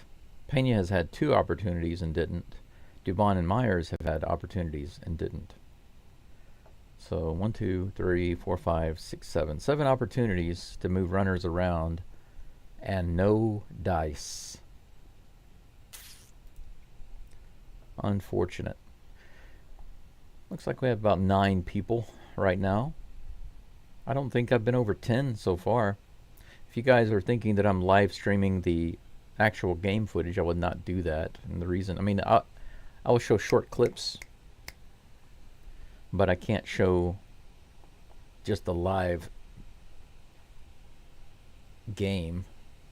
If I show that, I'll get taken down, and this channel is not about that. Question in the live chat is, where is everyone? I'm here 60%. I put that one there as kind of fun because, you know, I want to give you guys a little shout out for being here. It looks like no out of sight, out of mind, so working or watching the game at home. Okay. Awesome. I wish the majority were here. That'd be awesome. But at the very least, like I said earlier, core people coming back is very special. When I recognize your names from being here before, it makes me feel good. It's about 4:45 in the morning here, so it's not easy to just sleep for a few hours and get up and do this. Valdez is back on the mound, facing Justin Henry Malloy. Here's the first pitch. Right in there, 92 miles an hour, strike 1.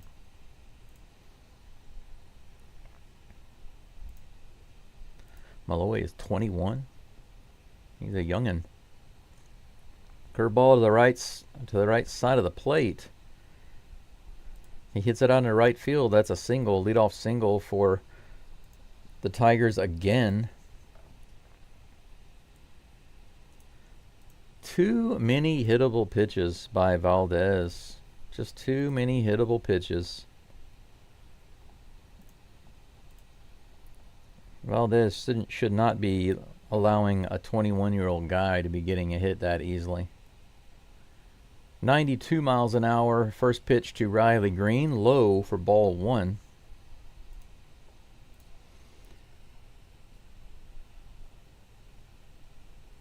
All Tigers but 2 have hits off Valdez now. He's given up 7. Here's the next pitch. Fouled off to the left side, the third base side. Strike 1. 1-1.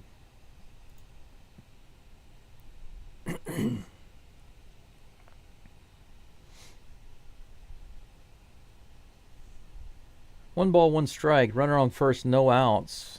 Valdez throws over to first. Kind of wild. Caratini has to come off to grab it. Runner is back, no problem.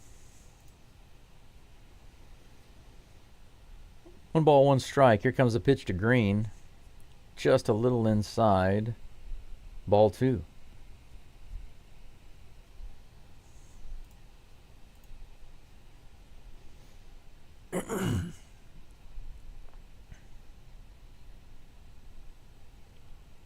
Here comes the 2-1 pitch. That one's way inside. And the dirt.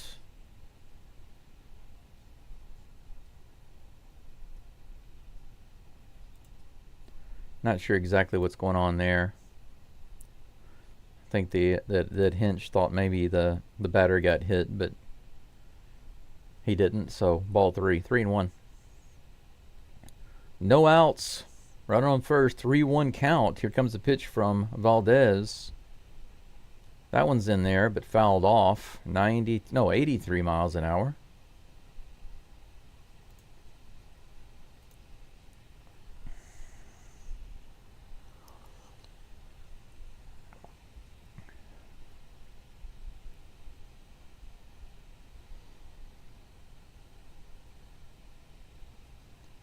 Full count, 3-2 to Riley Green. Here's the pitch from Valdez. Strike three, swing and a miss, 85 miles an hour. Valdez gets the strikeout. Goodness gracious, needed that. Out number one. His Espada is walking out to the mound. Valdez doesn't look very happy about it.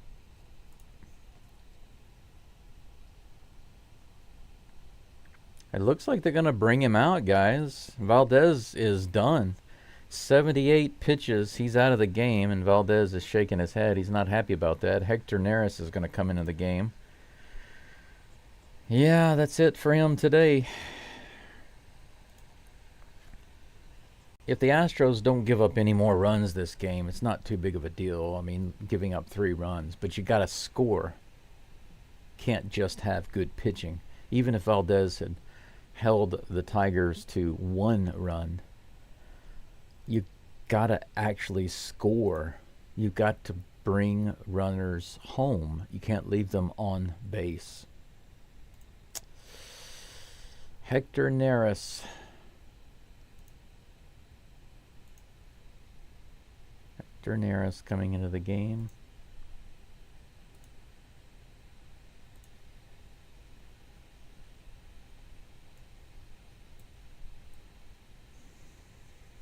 I'm going to change my picture on the screen right now.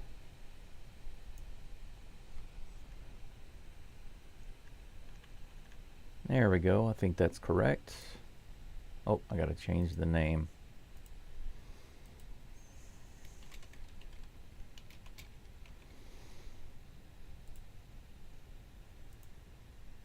There we go. Runner on first with 1 out.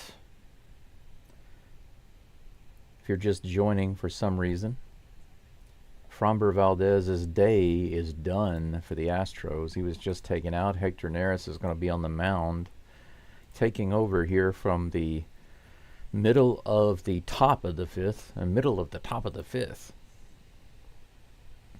Half a dozen people. Man, should I even be live streaming the Wild Card series?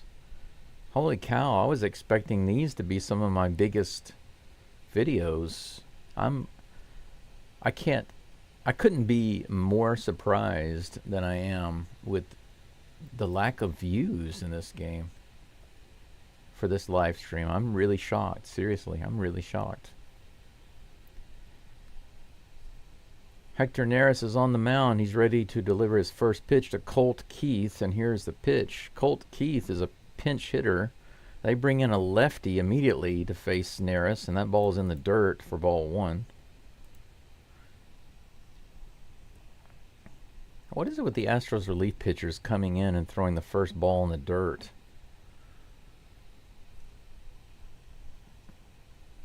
Here comes the second pitch to Colt Keith.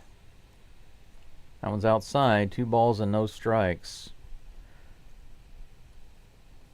Was it really a good idea to pull Valdez for Neris this early? 3 balls. That one's outside. 3-0. Just like that, Neris is threatening to walk a runner. Here comes a 3-0 pitch. Outside. 4 straight balls. So the Astros pull Valdez. The Tigers bring in a left-handed pinch hitter, but it doesn't matter. Neris gives him 4 straight bad pitches. None of those were even close to being hittable. 2 runners on with 1 out.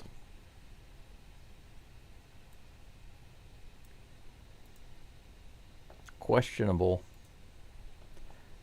Winsil Perez comes to the plate. 1 for 2 today. Here comes the first pitch from Neris. Way high. 5 straight, way out of the zone for Neris. He hasn't thrown anything even close to the zone. Here comes a 1-0 pitch to Perez. He calls that one a little generous. That one even was outside and low. The umpire was being nice, I guess. 1-1 is the count. First strike thrown by Neris, and even then just barely. That one's low and almost in the dirt. Ball 2. Neris still hasn't thrown a ball in the zone. 7 pitches for Neris right now, and none in the zone. Not a single one. Here comes the next pitch. This one's fouled away. 94. The very first pitch that he's actually put in the box, in the strike box. 2 balls and 2 strikes to Winsel Perez. Neris dealing here in the top of the 5th with 1 out and 2 runners on. Here's the pitch. This one's hit high, foul back. Diaz goes back, but he's not going to be able to get to it. It's about 10 feet back into the stands.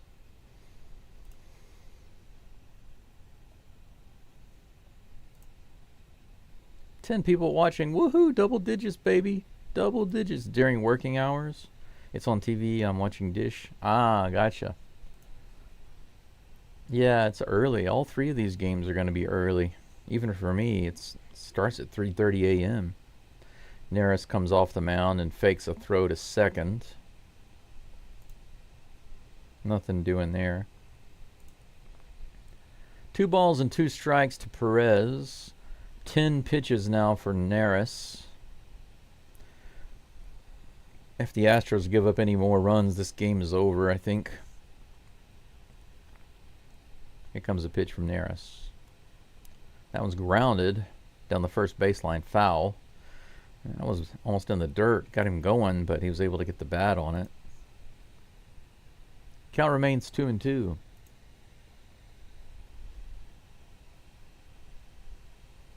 At least I've got 10 likes. That's nice. 10 watching and 10 likes. That's 100%. Swing and a miss. Man, that was a good pitch. He got him to miss so bad that his elbow guard flew off. Did you see that? Strikeout for Neris. Out number 2. A much needed out. 7 hits for the Tigers. And 3 runs. All coming in the second inning off of Valdez. First pitch to Spencer Torkelson, a swing and a miss right in the bottom part of the zone. Good pitch by Neris. Looks like Neris is finally finding his place, finding his control. Here comes the 0-1 pitch to Torkelson. Neris gets the call in the outside corner, 94 miles an hour, strike 2.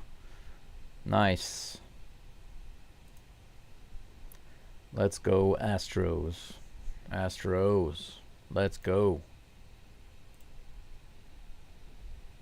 0-2 is the count. 2 outs. Long delay by Neris. Here's the pitch.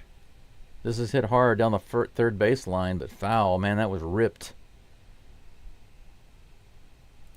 Looks like he was ready for that one, just too ready. Right in the middle of the plate. That was dangerous. Dangerous. 0-2. Here's the pitch to Torkelson. Fouled back. 84 miles an hour on that one. Count remains 0-2. Have any of you seen the new Beetlejuice movie?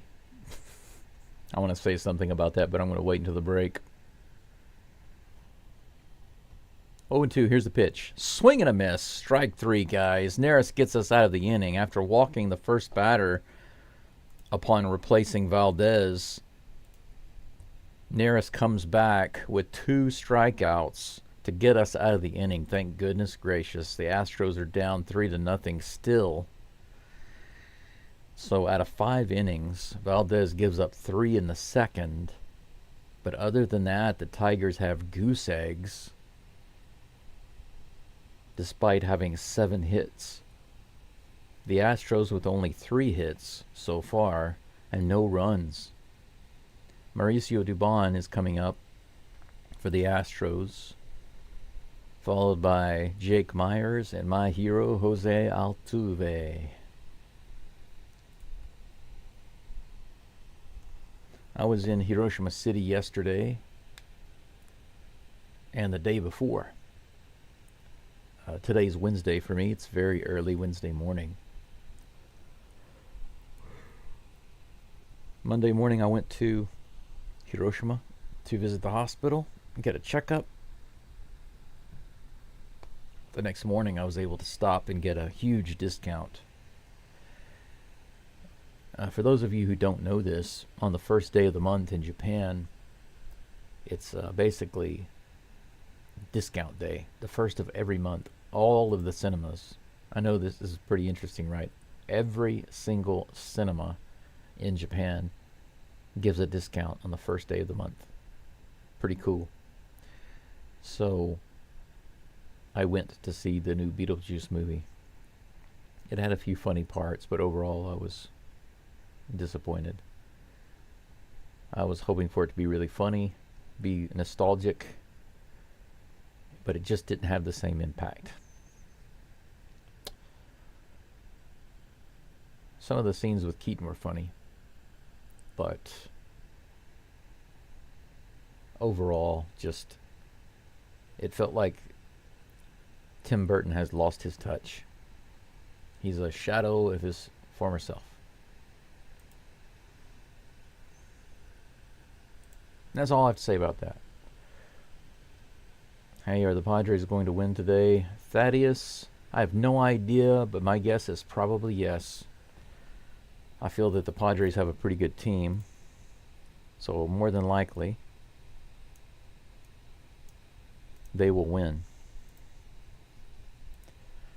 Here's the first pitch to Dubon, 96 miles an hour. Skubal is back on the mound for the Tigers, and that's a foul tip swing and a miss by Dubon for strike one.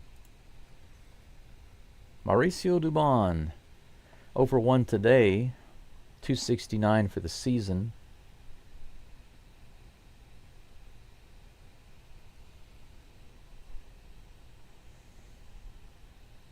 Comes the 65th of the game, 65th pitch of the game for Skubal, and that's going to be hit to the right side. Torkelson runs out there and gets it. Dubon is almost on base with a hit, but Torkelson is just barely able to get out there and grab it. So he robs a base hit from Dubon. That will bring up Jake Myers, who's also 0 for 1 today. Well, now Dubon's 0 for 2. Astros need to get something going here. Come on. This crowd is dead. You guys need to make some noise. First pitch to Myers is low and inside for ball one. Good. We avoid the Myers count, the 0-2 Myers count. Here comes the 1-0 pitch. This one's hit hard to center field. That looks like it's going to be playable. Right center field, good strike by Myers, but right at the center fielder, so he's barely able to, or he barely has to move over to get it. Out number 2, they're giving Skubal an easy inning right now. Don't do that. Come on, Altuve. Be a thorn in Meadows' side, a thorn in Skubal's side. Every Tiger on the field right now, make them feel the pain. Make them feel the pain that is Altuve. Altuve batting 1 for 2 today with a single. Here's the pitch. He goes after the first pitch again, but this one is into right field. That's going to be put away for out number 3. Goodness gracious. Skubal has like 4 or 5 pitches and he's out of the inning already. So, man, that was so freaking disappointing. The Astros fight so hard just to end the inning. Valdez and Neris fighting so hard just to keep runners from scoring.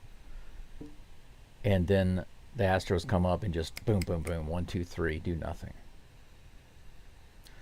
So what do you guys prefer? The Astros get some runners on base and strand them? Or the Astros just go 1, 2, 3 and they're done? Which is more frustrating? I guess if they're not going to score runs, it's just better for them to get it over with. 1, 2, 3. That's the way I feel. If they're definitely not going to score any runs, then I don't want to see them stranding base runners. I would just rather them just go 1, 2, 3 and be done. However, What irks me is when they come up to the plate and the pitcher only has to pitch like 4 or 5 pitches the whole inning. That irks me. But Altuve has one of the only 3 hits of the game. So Alvarez, Altuve, and Caratini, 3 singles. That's all the Astros have done this game. It looks like Brian King is going to be on the mound for the Astros, everyone. He's replacing Neris.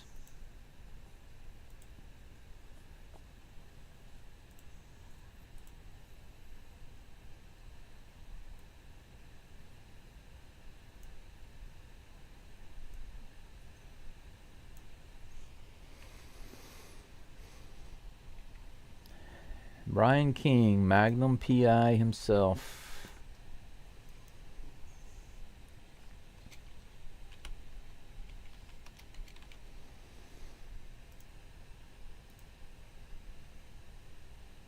There we go.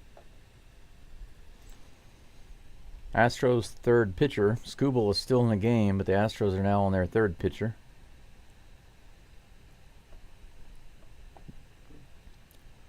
King is on the mound.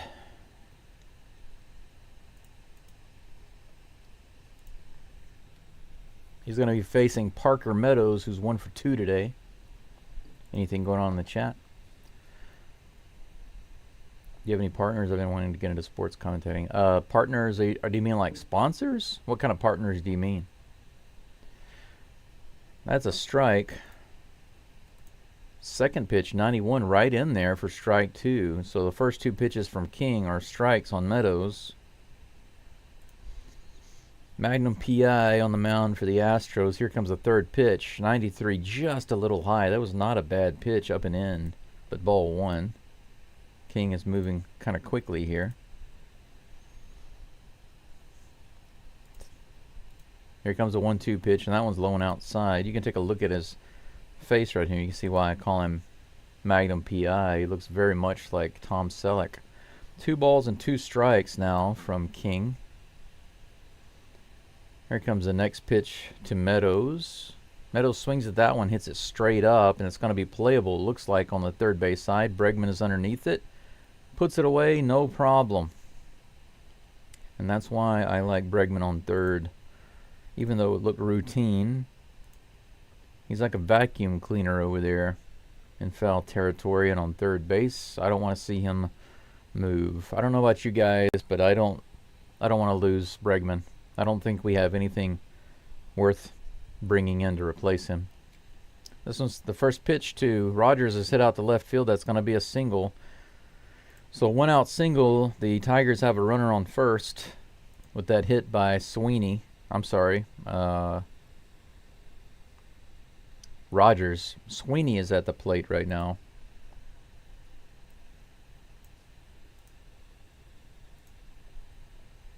Come on, King. Get the double play right here. Double play ball. Here's the pitch to Sweeney. Too far inside. Ball 1.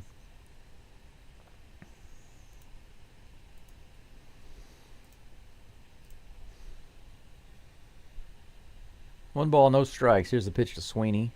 Swing and a miss. 82 miles an hour. Sounded like a foul tip. The count is even 1-1.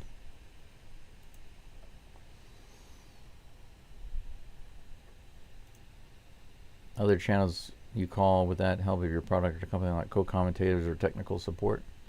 Dude, I've got like 250 subs. That's another strike. Around the inside corner, good pitch by King. Strike 2, 1-2. 1 out. Runner on first. Here's the pitch. Low. Slider.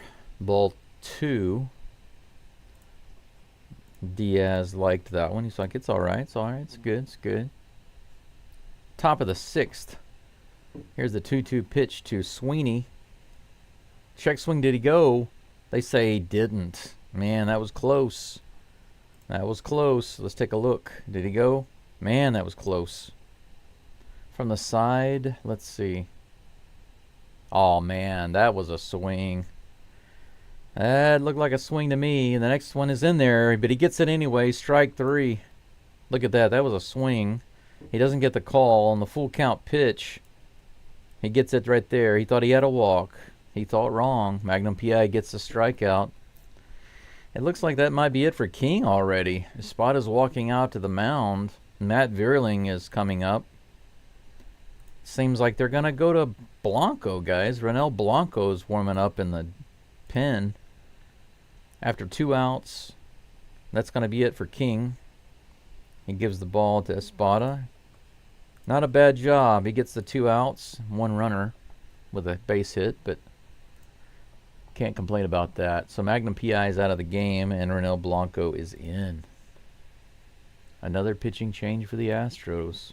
This is the Astros' 4th pitcher.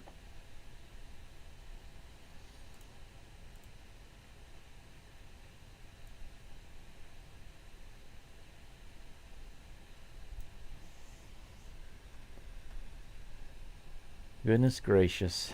What a game. What a game. I know I've got some comments in the chat. I'll get to that in just a second. I just want to update my pictures on the screen here. There we go. And I need to change Blanco's name.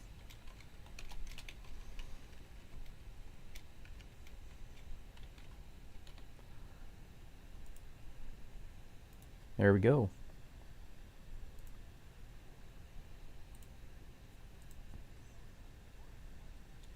Thaddeus says, let's go Tigers. Good luck, buddy. Scoring a run like stealing a base. Other channels you call with that help your product or company, like co-commentators or technical support. I don't really know what you're talking about. BitDog, welcome, man. Come on, guys, let's go Stros. Heck yes, let's go Stros. Let's start hitting the ball.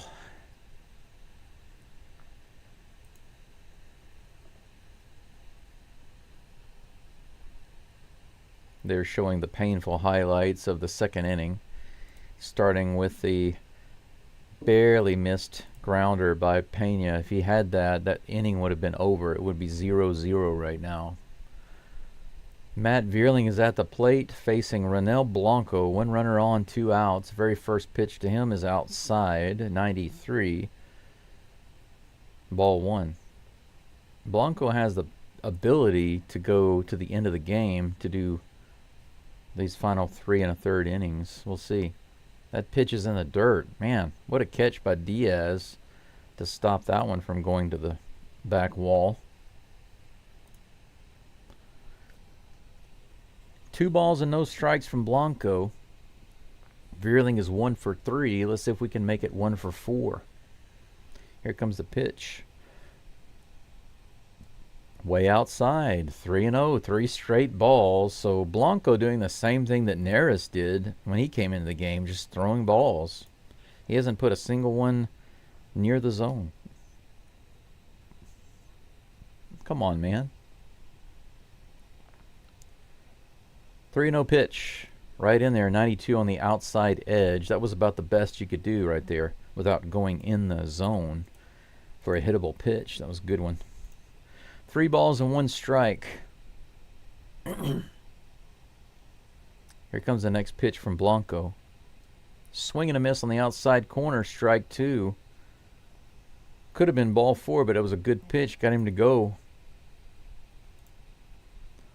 3 balls, 2 strikes, 2 outs, 1 runner on here in the top of the 6th. Blanco dealing to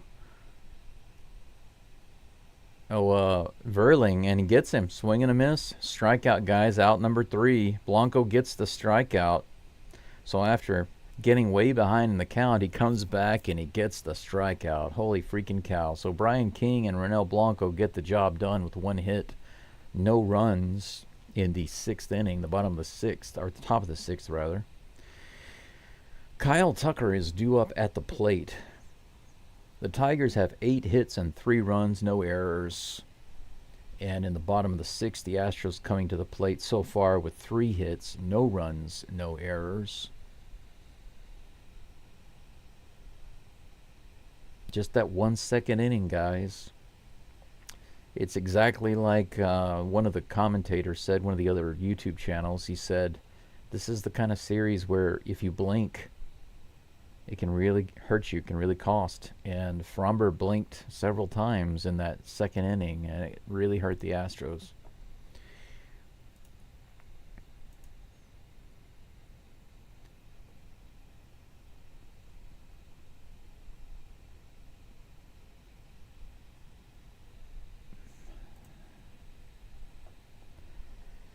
Tarek Skubal is up to 67 pitches. If the Astros can have a good inning here, get his pitch count up, get some hits, maybe even get a run or two, maybe they can knock him out of the game.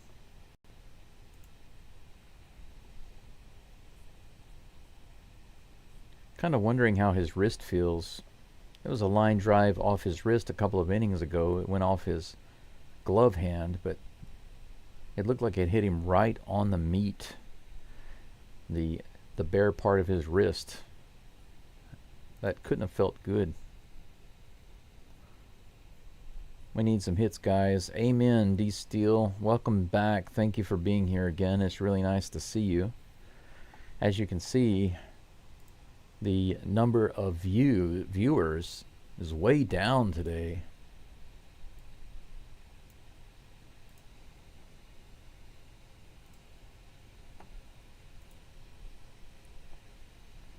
Kyle Tucker is due up. He's over 2 today. He has been putting the bat on the ball, but hasn't done anything with it yet. Let's see if he can do something here. Here's the pitch. 88 miles an hour outside by a few inches. Ball 1. Kyle Tucker wearing my old high school number. Baseball, basketball, every sport I always wore number 30. 89 on the outside edge, strike 1. Skubal playing that outside edge against Tucker. The count is even. Come on, Tuck. Here's the pitch. Fouled off. 98 miles an hour. Fouled away to the third base side and into the crowd. That'll be strike 2. You can do it, bro. I believe in you. Here comes the pitch. Low and away. 90 miles an hour. The count is even again, 2-2. Side shot there. That was an interesting look. Here comes the 2-2 pitch from Skubal, his 72nd or 73rd of the game. Another fly ball by Tucker. Is it going to be playable? It is. The shortstop is out to grab it. He puts it away. Out number 1. Shallow fly ball by Tucker. Yordan Alvarez comes to the plate. Sadly, with no runners on base. Alvarez did have a hit his last at bat. He's 1 for 2 today, batting .500 with a 1,000 OPS. Here's the first pitch. Whoa, holy cow. He almost took his head off there. Almost got him in the face. 98 miles an hour. Look at that. That was dangerous. 98 to the face. Are you kidding me? Here comes the next pitch to Alvarez. This one's swung on and fouled off to the third base side. 97 miles an hour. It's nice to see Yordan not starting off with taking a strike this time. The count is even, 1-1. Come on. Steele said it best. We need some hits. 99 in the bottom of the zone. Skubal looks like he's trying to put some more beef on that. Here's the next pitch. That's in the dirt. 94 miles an hour. Counts even again. 2-2.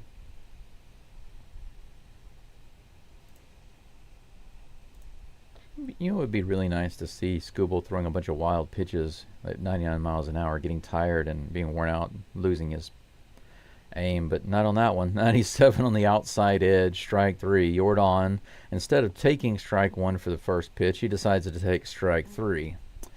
Good job, Yordan. Just take that.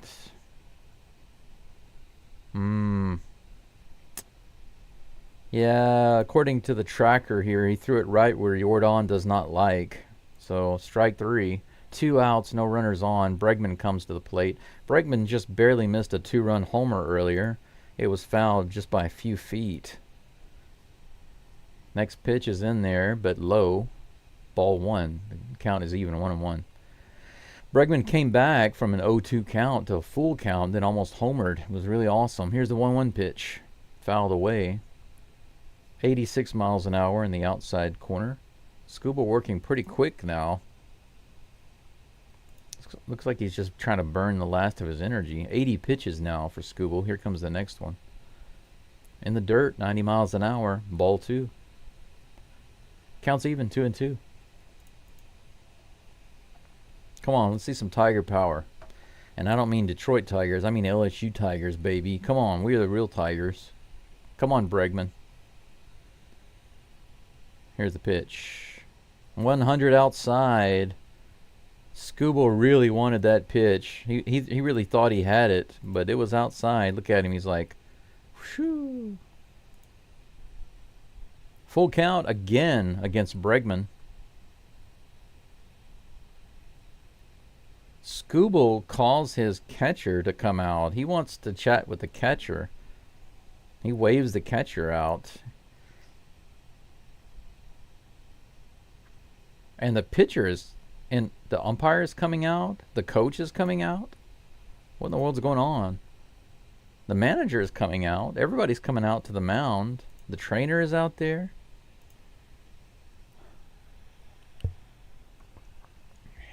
It's unclear if something's wrong with him or what.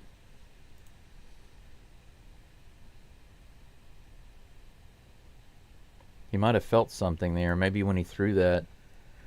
You see his face right here. Look at his face when he turns around. It looked like he just really wanted that pitch on the outside, but he may have injured himself right there. We'll see. Crowd is booing.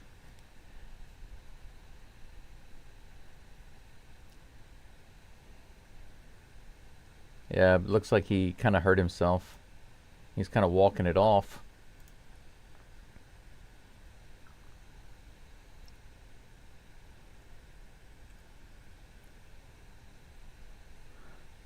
Not quite sure about that. He throws a couple of pitches and then says he's all right. So apparently he thought he was kind of hurt, but he says he's okay, so we're going to get started again. The count is full against Bregman. 2 outs, no runners on here in the bottom of the 6th. Not quite sure what's going on with Skubal here, but let's see if Bregman can capitalize on it. Here's the pitch. This was hit hard down the third baseline and foul. Count remains 3-2. Just keep fouling him off, Bregman. Make Skubal work. I think that Skubal might be throwing too hard now. He's been throwing it harder. Maybe he's hurting himself. Here's the next pitch. Fouled back and out of play on the right side. Good job. Just keep fouling it off. Keep fouling it off. Make him work. How many pitches is that now? 85? That's right. Get him out of the game, man. Get him up to 90, Bregman. Come on. You can do it. I believe in you. Here's the pitch. Hit hard to left field all the way out to the Crawford boxes. It's off the wall, off the top of the wall. Bregman is going to have to stop at first base. He just barely misses a home run again, guys, just by like a foot. He holds Bregman to a single, but man, what an at-bat by Bregman. Heck yes. Man, that was close to a one. Once again, Bregman, holy freaking cow. 2 hits in this game that were almost a home run. This one, oh, definitely. Look at this, guys. Look how close this was to a home run right there. Less than a foot. Diaz comes to the plate. First pitch in the dirt, swing and a miss. How many times have we seen that from Yiner? 88 miles an hour. Strike 1. Bregman on first base. Skubal up to 87 pitches now. Here's his 88th. Diaz swings and drives this one out to right field. 98 miles an hour. Man, he hit that one hard but came around too late. 0-2's the count. Come on, man. Make him work. Make Scooble work, Diaz. Don't go down easy, man. Come on. Be patient. 99 high fastball. Strike 3. Diaz lets us down with another I can't hit the fastball swing. I wonder if that's going to be it for Scooble, guys. After 6 innings, his pitch count almost hit 90. Something's not quite mechanically right with him. Or maybe it's muscles. Hard to say. This is stupid now, which is good. Well, it's not quite stupid yet because Scooble is way up there in pitch count.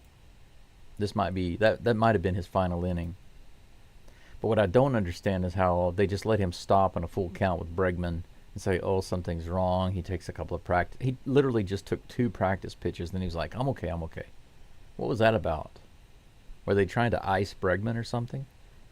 I mean, Bregman came back and was able to get a couple more foul balls, and then he hit one off the very top of the fence. He almost homered. Again for 2 times in this game. Right now, if Bregman had homered both times, this game would be tied 3-3 just off of Bregman's hits. Man, I'll say that it's stupid once the Astros have another pitcher and don't do anything, because I don't think that the Tigers have really strong relievers. So if the Astros can't get runs on the board with the relief pitchers up, then it'll be stupid. But with Blanco on the mound, the Astros have an opportunity to keep the score where it's at. So if they're able to do that and don't score any runs with the relievers, then that's ridiculous. But the Astros only have 4 hits so far this game. Man, sometimes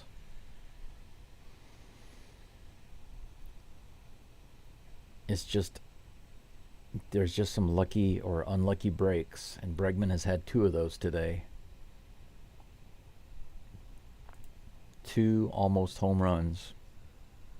And the difference is that the Astros have no runs on the board, but it could have been 3. Could have been 2, could have been 1, but it's none. All right. Blanco is back up on the mound, and I need to remove the base runner. There we go. Kerry Carpenter is pinch hitting for Malloy. So the DH is out and Carpenter is up. First pitch is fouled off. Strike 1.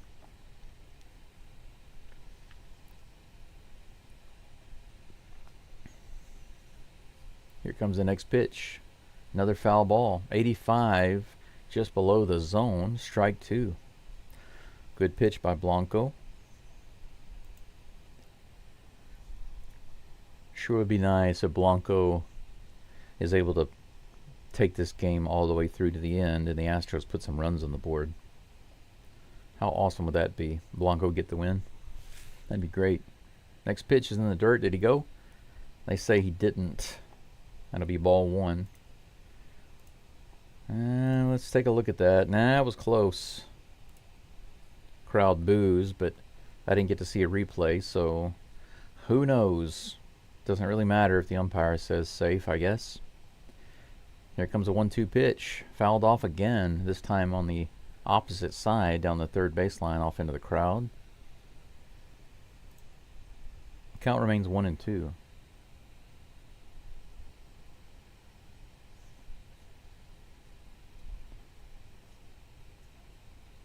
Here comes the next pitch from Blanco.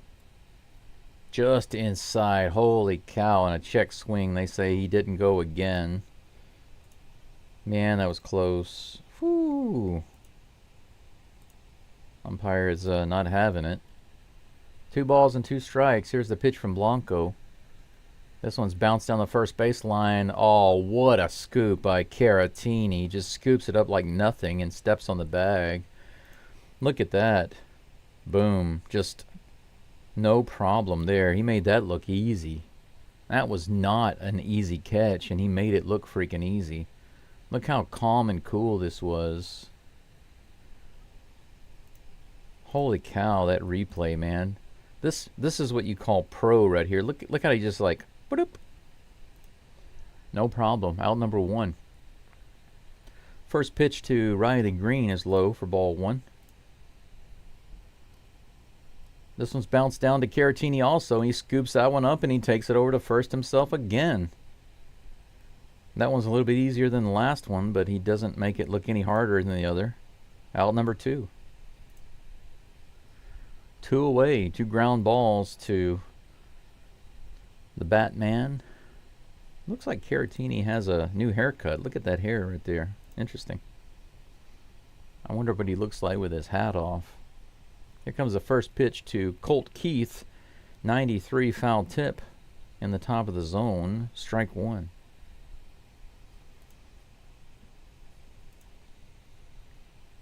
Here's the next pitch. And that one is fouled off down the left field line and into the crowd. Strike 2.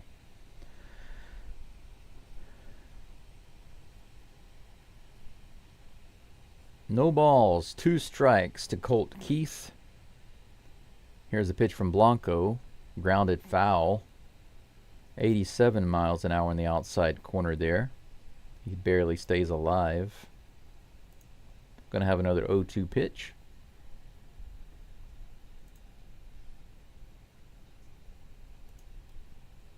That one's fouled up. Is it going to be playable for Bregman? He runs over, but it's not going to be playable.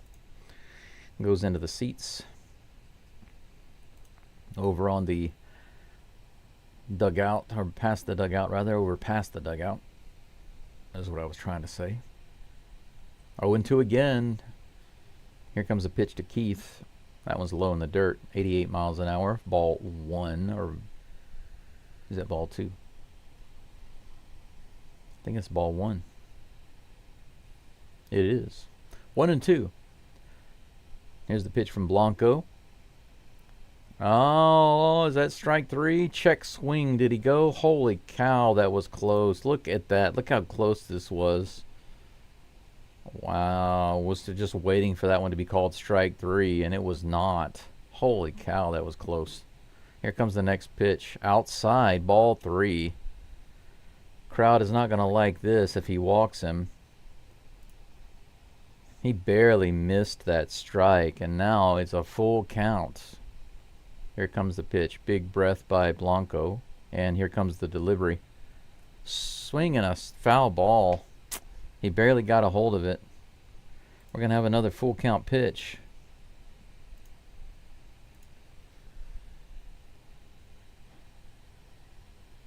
Three balls, 2 strikes, 2 outs, no runners on here in the top of the 7th.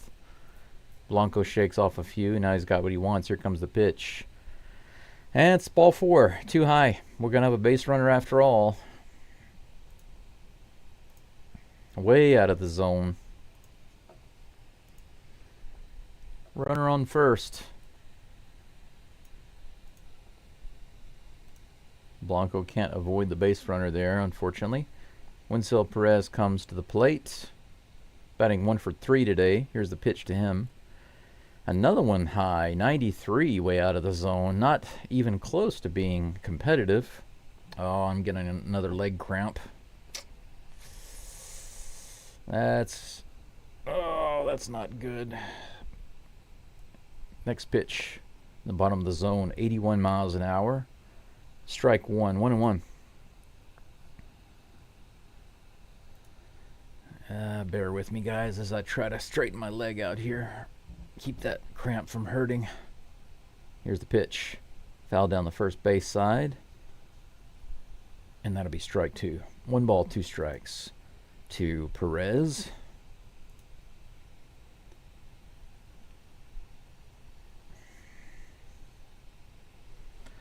Runner on first here in the top of the 7th. 2 outs. 1 ball, 2 strikes to Winsell Perez. Here comes the pitch from Blanco. This one's hit into center field. Is it going to be down or playable by Tucker? No, it's down. That's going to be hit. Tucker goes to third. And the runner is thrown to second. Did they get him at second? Runner does make it to third on Tucker's throw. and then he fires it to second, and it looks like the runner gets to second. The hitter is able to make it to second. Espada is going to have them check it. They're gonna. Looks like the Astros are gonna challenge it. Espada's like, yeah, take a look, take a look. So they're gonna challenge the call on the field. Perez tried to get to second. We're gonna see if he got in there. He's safe. Or did he come off the base? Did he come off the base? He didn't get the tag on him, but did he come off the base? His hand might have come off the base.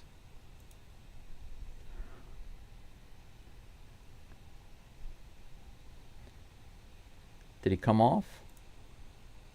Man, look how close that was. That was really close. Astros might be losing this challenge.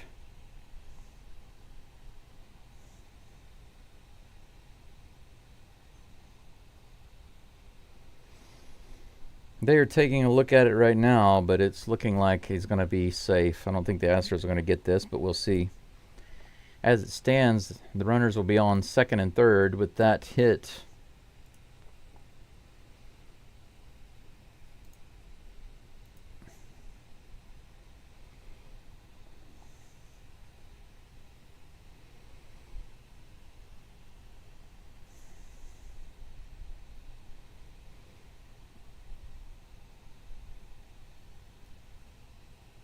I'm still trying to get rid of this leg cramp as I'm watching the tag here. The initial tag was not in time, and they're trying to determine if he came off the bag, because his hand did come off the bag. Yeah, I was right. They decide that the call stands. They're going to say that he was safe. I expected that, because his foot got to the bag when his hand came off, before his hand came off. So he barely stayed on. So 2 outs, runners on second and third, and Spencer Torkelson comes to the plate. He's 0 for 2 today. Blanco up to 27 pitches. Here comes the first pitch to Torkelson. 85 miles an hour low. Check swing. They say he did not go. Ball 1.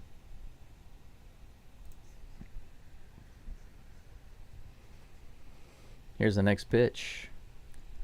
That one's outside. 2 balls and no strikes. Diaz pulls his mask up and hollers at Blanco to calm down. Here comes the next pitch. On the outside edge, 89 miles an hour. Called strike 1. 1 and 2, or 2 and 1 rather. 2 balls, 1 strike. Here comes the pitch. That one's in there. Huh? Called ball 3. It was in the top of the zone. And called ball 3. Look at that. Right there. Man. No love from the umpire. Ball 4. Outside. Check swing, but he held back. That's going to be a bases loaded situation for Blanco with 2 outs. Holy cow, man. This is where it could fall apart. Because if Blanco gives up something here, it's going to be over. The game's going to be over. It's going to be almost time for me to go back to bed. Looks like Caleb Ferguson is warming up in the bullpen. Parker Meadows is at the plate. Very first pitch, he hits it sky high. Bregman is over, but it's over the dugout. It's not going to be playable, unfortunately.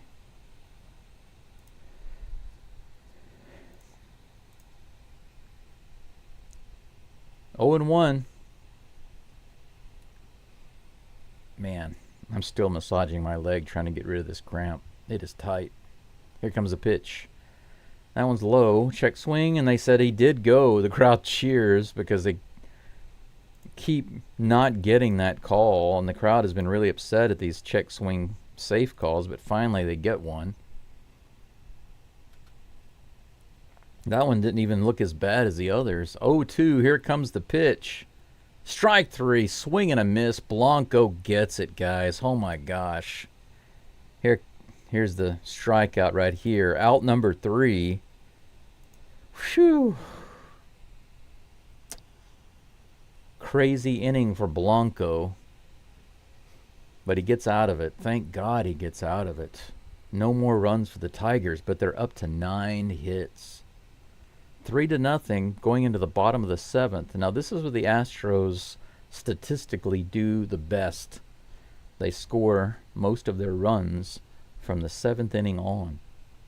All they need is 3 to tie it up, 4 to win. Let's take a look at the chat and see what's going on.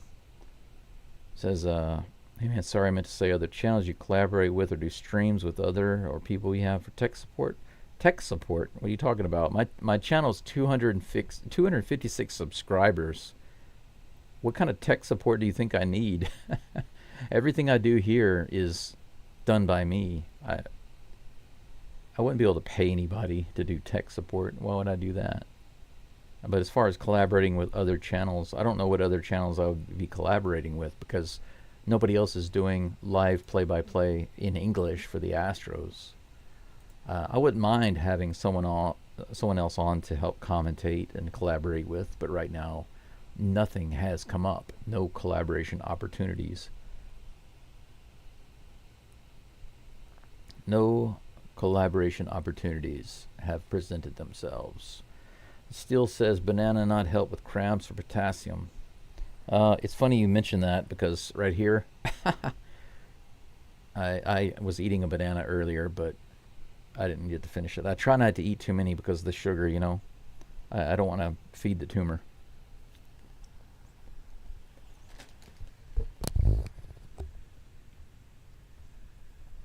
But I'll try to have some more of this banana now while we're on break.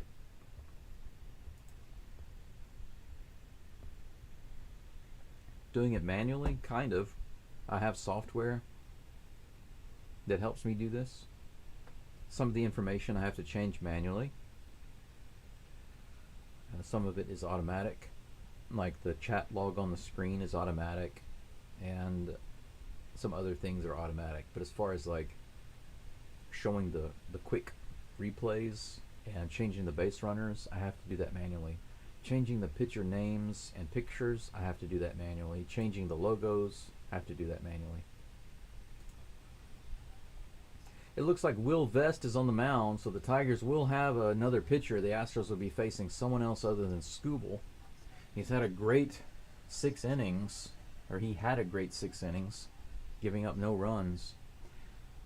Will Vest is facing Jeremy Pena. First pitch is low for ball 1. The 0 outside, 1-0. Here's the pitch to Pena.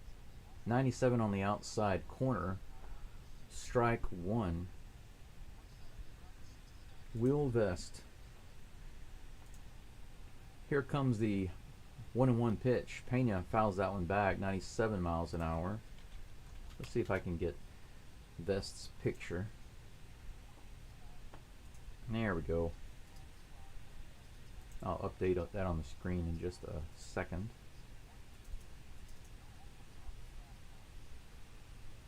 Here comes the next pitch.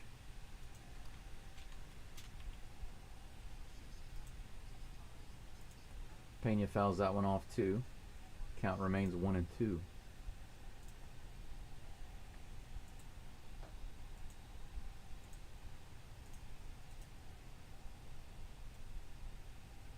Next pitch is on the way.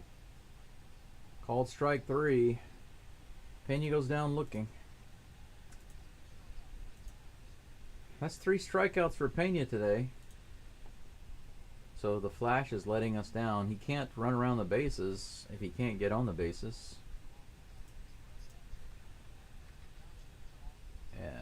Will Vest comes in the game. The very first batter gets a strikeout. Alright, there we go. Got that updated. 1 away in the bottom of the 7th.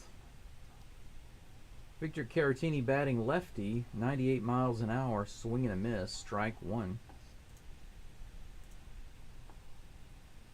Caratini, the Batman, may be lulling the pitchers into a false sense of security.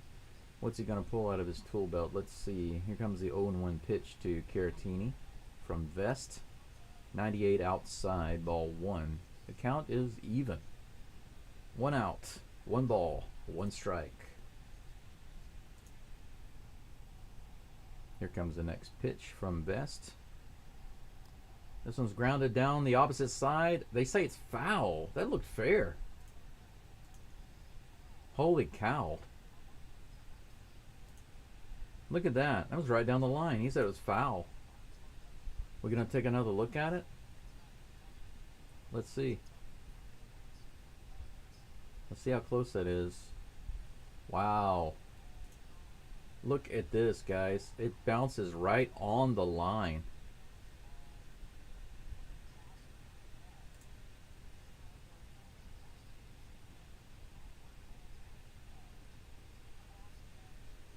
Wow.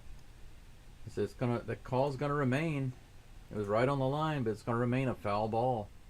Next pitch is fouled off by Caratini. Another foul, this time down the first baseline.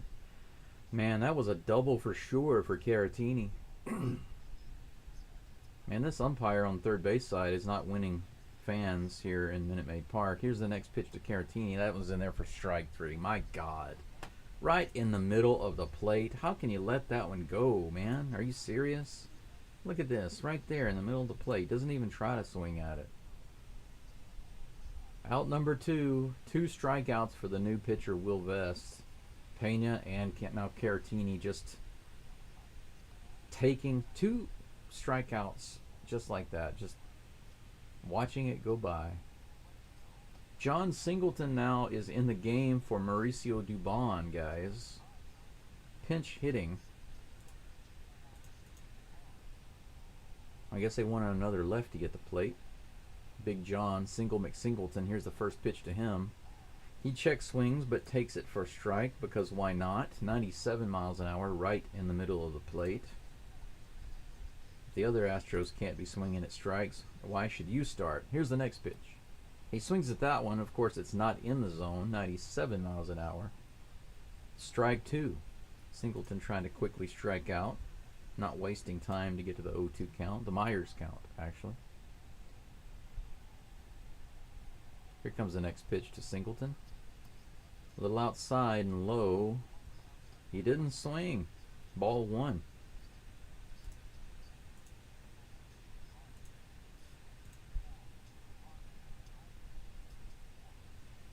Here comes the next pitch, 1-2 pitch. In the dirt. That bounces way up in the air.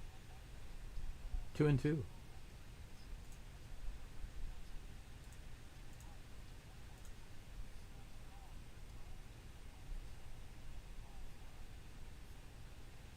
Two balls and 2 strikes with 2 outs. No runners on. Here's the pitch to Singleton. He hits that one right up the middle, all the way out to center field, but it's going to be playable and out number 3.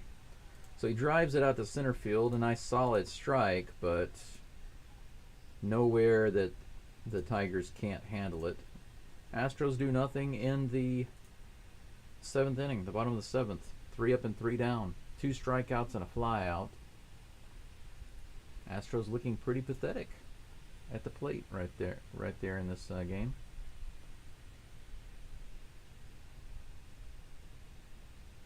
Oh, you only do the Astros.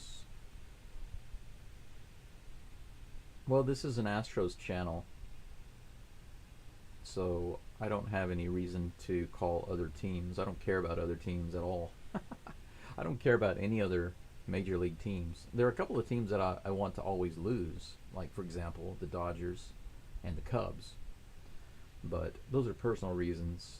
My older brother, I always supported his teams, even though he is a narcissist, and he only likes the, I guess you could say, the more mainstream teams. He likes the Dallas Cowboys, the Los Angeles Lakers, and the Los Angeles Dodgers. Ever since we were little kids, he picked these teams because they were the best. You know, that's what he thought. He didn't have any kind of hometown pride or anything. But since we lived in Houston, I just liked all the Houston teams. So I was an Oilers fan, Astros fan, Rockets fan. So, but when we were growing up together, every time the Dodgers would get to the playoffs and have a chance at, going to the World Series, the whole family would watch the game and cheer. Even though none of us were Dodgers fan except for him, but we always supported the Dodgers because of him. We supported the Lakers because of him. We supported, the Cowboys because of him. I always wished the best for my brother's teams, except when they would play Houston. But my brother never returned that respect to me.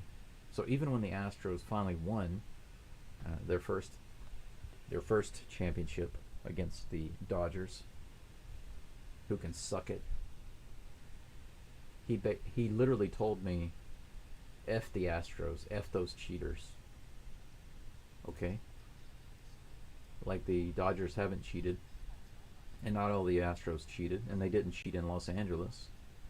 So what about that, But I was just tired of the lack of reverse care and support for my brother and the verbal abuse, and I finally said, you know what? No, not F the Astros, F you. And I stopped talking to him. That was over 2 years ago. I haven't talked to him in over 2 years. So our last discussion was about the Astros. Blanco's still on the mound. Chas McCormick is out in left field, looks like, for Dubon. Jake Rogers is at the plate with a 1-2 count, and he gets the strikeout. Blanco puts that one in really quickly for strike number 3. Good start for Blanco here in the top of the 8th.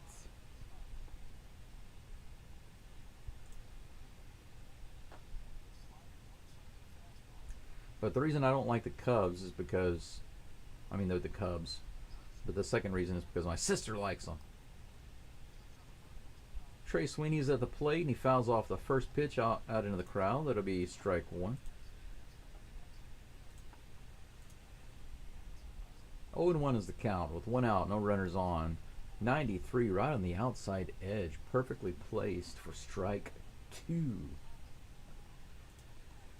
But I do like Suzuki Seiya. For you guys that know Seiya, he went to the Cubs. He comes from Japan, and he's from Hiroshima, where I'm at. He played for the Hiroshima Carp major league team here. He's our local team, local professional team. So I'm a Carp fan. Actually, I'm a local Hiroshima Carp fan. They had a really phenomenal year going on, and they were tearing it up at home. But they just kind of started falling apart. So I don't know what's going on with them right now. Swing and a miss, another strikeout. Holy cow, 2 strikeouts for Blanco as Sweeney goes down swinging. Maybe we should change his name to Trey Swingy. 2 outs. Man, nice changeup. That's the kind of movement that we need to see right there.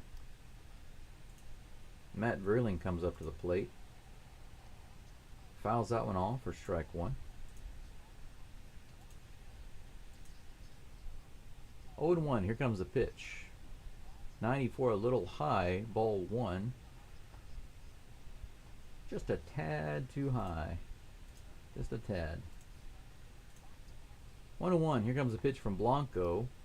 Grayling swings at that one, fouls it back for strike 2. 1-2. Me likey. Tommy likey. You guys know Tommy Boy? Tommy likey. I sure did miss Chris Farley. Here's the next pitch. About a foot outside. The count is even. 2 balls and 2 strikes.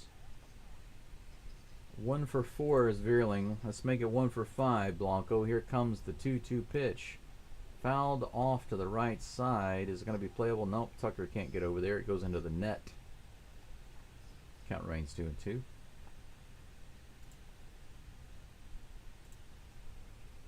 Two balls, 2 strikes. Here in the top of the 8th. Let's see. Okay, here comes the next pitch.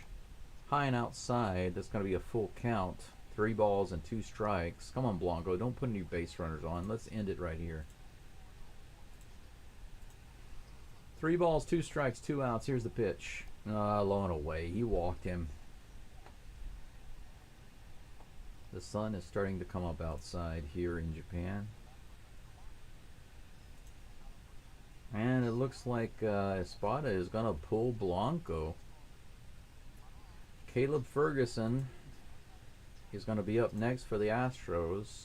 They're going to bring in a left-hander. That's going to be all for Blanco. Espada strolls out the mound. The infield comes in. They give Blanco a little pat. Take the ball. He had a little rough outing at the start. Was able to get out of that jam. He was having a great inning here. But after 2 strikeouts, he wasn't able to end it.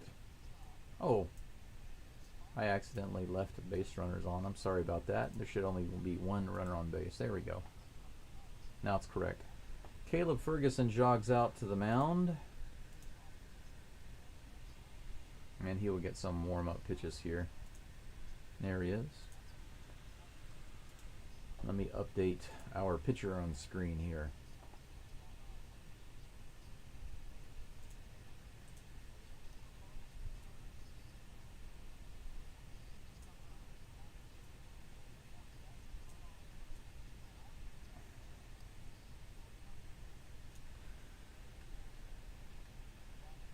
Ferguson was with the Yankees at the beginning of the season. I can't say that I've been very, very impressed with his performance so far. Been a little iffy.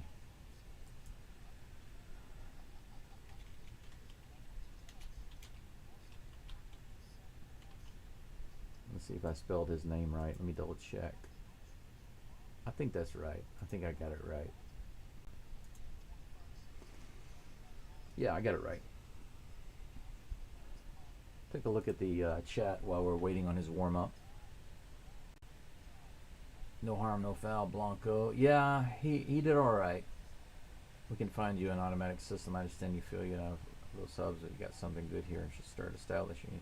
Well, I don't know what else I can do. You said automatic system. There's not really much I can do to automate. Looks like they're going to try to steal second. They throw him out, and they get him. Wow. Very first pitch was a little wild. Verling tried to go to second. What a great tag by Pena. Good throw by Diaz, and an excellent tag by Pena to get the out. So after 1 pitch in the dirt by Caleb Ferguson, to get an out with Verling trying to get to second base. Awesome. I like that end of the inning. Call the Padres today. Impossible, my friend. Impossible. First of all, I don't care about the Padres. Second of all, I've got school.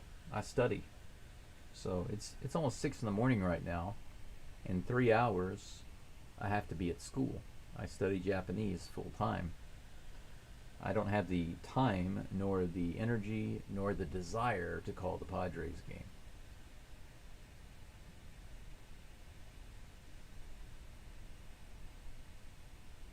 But I am supposed to be calling I'm wanting to call the LSU Tiger football games, but so far their games have been clashing with the Astros games.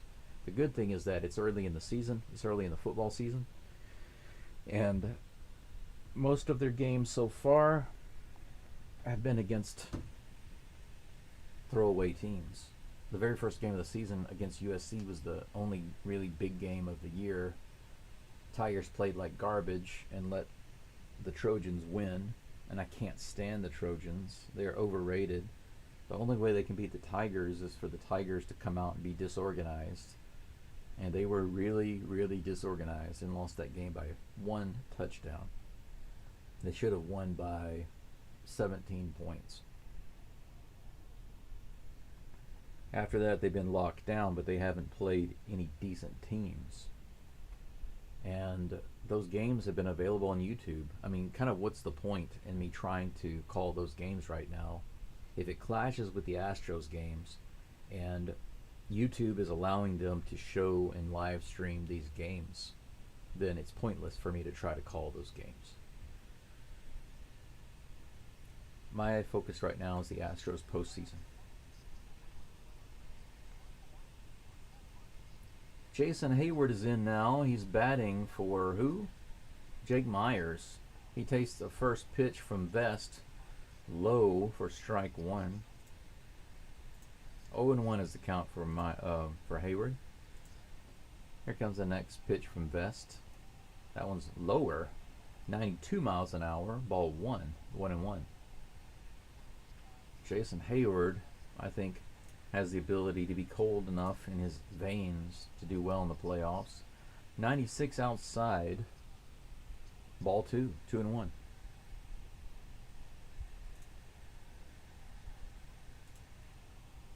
2 balls, 1 strike to Jason Hayward. Here is the pitch. Fouled away. 97 miles an hour. 4-seam fastball right in the zone. 2-2. Bottom of the 8th, the Astros down to their last 6 opportunities to get back in this game. Josh Hader is warming up in the bullpen for the Astros. Here comes the 2-2 pitch to Hayward. 98 right in the middle of the zone, and a complete swing and miss by Hayward. He wasn't able to get around on it. Strike 3. That's a 3rd strikeout for Vest. 4 batters faced by Vest, and he's struck out 3 of them. Man, that swing wasn't even close to the ball. That was a terrible swing by Hayward. Look at this. Didn't even come close to that. Altuve actually takes the very first pitch. He doesn't swing at it this time, but it's called strike 1. Right in there. Here comes the next pitch. Altuve swings at that one. 96 straight into the screen. Now it's 0-2. 1 out, 0-2 to Altuve. Altuve was one of the only 4 Astros hits today.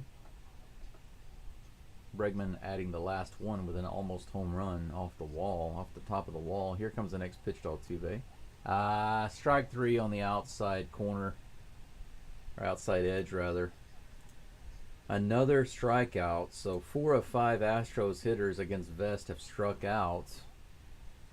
Got to swing at that one, Altuve. You can't let that go. Yordan Alvarez is coming to the plate.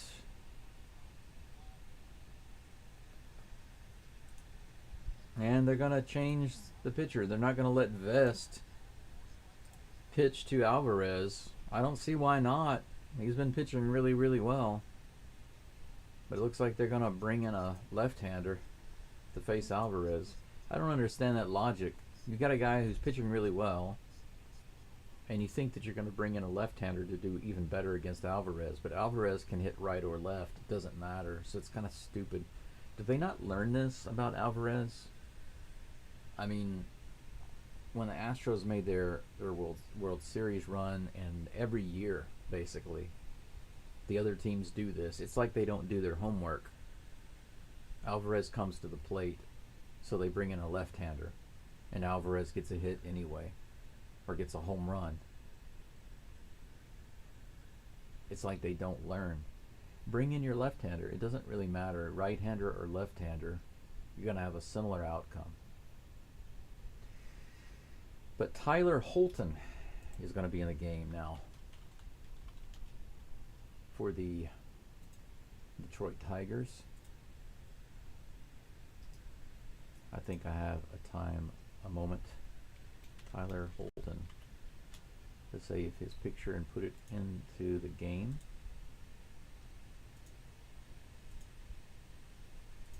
Yes, I do.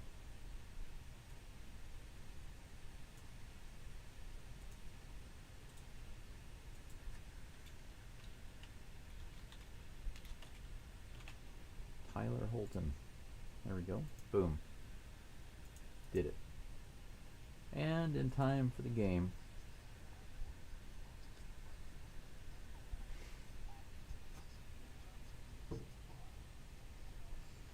We're back, guys. It looks like Holton is warmed up, and he's going to be facing Kyle Tucker with 2 outs. I'm sorry. Yeah, that's right. Kyle Tucker. Oh, I thought Yordan was up next. But still, Kyle Tucker's lefty, so we'll see. Lefty on lefty. Here comes the pitch. Grounded down the first base side on the first pitch. Foul ball. Strike one.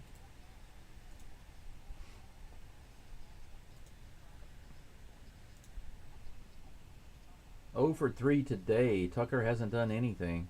Let's see if he can turn it around right here in the 8th inning. Here's the pitch. He grounds it opposite field to third. It looks like it's going to be a quick play to first, and he's got him. Out number 3. 3 up and 3 down. Astros do absolutely nothing again. Astros just have one more opportunity to do something here, and that's going to be it for this game. They're going to be forced into a corner, having to win game 2 and game 3. Unless they turn on the juice in the juice box in the 9th inning, but we'll see. Oh, I still have a runner on first. My bad. Fix that right now. There we go. Bloop. I would imagine Caleb Ferguson is still going to be in the game because the Tigers have a left-handed batter, I believe, and they want Ferguson to face him, I believe. That's what I believe. As soon as I get that update, I'll let you know. Anything going on in the chat? Nothing new. 13 people watching. Is that the record for today? Far cry from where I was at the other day for that last Guardians game. Holy cow, that game went gangbusters. I had more than 4,000 views for that game. It was insane. I had like 65 likes on the video, record number of likes, record number of views, probably a record number of comments. I don't know why. Maybe people were tuning in to see if the Guardians were going to win that one and the next one, maybe try to get the number 1 seed. Maybe that's why. But what I don't understand is why the view numbers are so down today. I haven't been over this number right here. I think 13. Now down to 10. It's been very low today. I have been thinking about calling some of the other playoff games if for some reason there's an opportunity and the Astros are not playing. I might do that. But we will see. Josh Hader is on the mound, so they don't leave Ferguson in. They decide to bring Hader in the game. So Ferguson threw 1 pitch and he's out.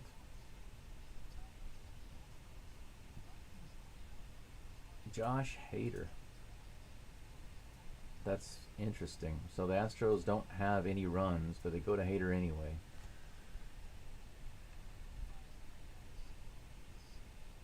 So Caleb Ferguson had 1 pitch. Top of the 9th, guys. Astros are down 3-0.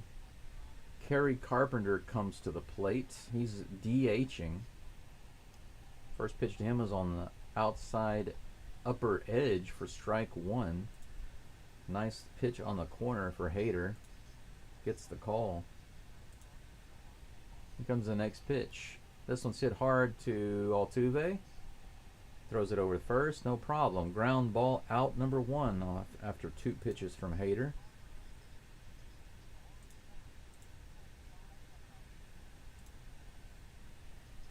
Riley Green comes to the plate. He is 0 for 4 today. It's 6 o'clock in the morning. Maybe I'll be able to get another hour and a half of sleep before I have to go to school. Here's the pitch from Hader. That one's crushed to right field. It's going to be right in the corner. Bounces into the stands. That might be a ground rule double. Man, I thought that was gone. That was hammered. Don't know why Tucker didn't run a little harder to get over there, but it bounced and went into the stands. A ground rule double. Hader, man, that ball was crushed. I thought it was gone for sure.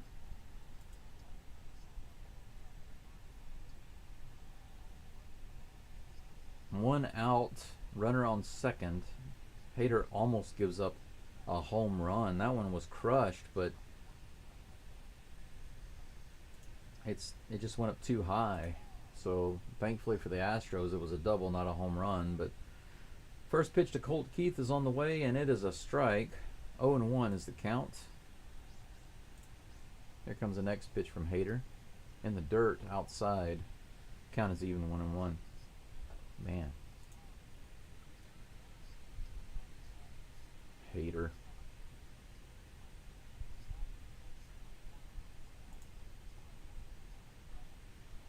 Here comes the 1-1 pitch from Hader.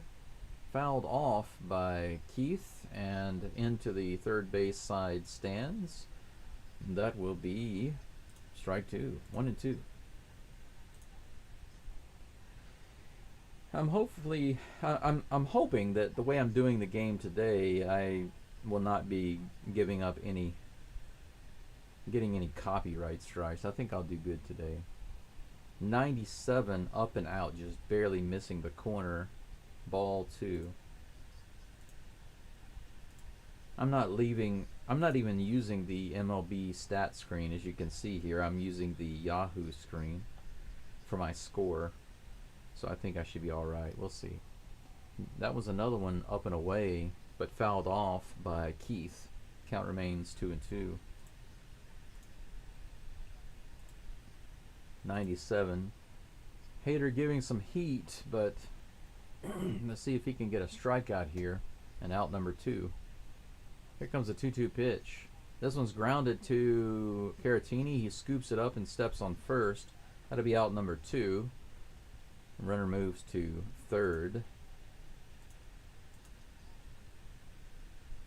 Caratini with some easy scoops, making them look easy anyway. Easy cheesy.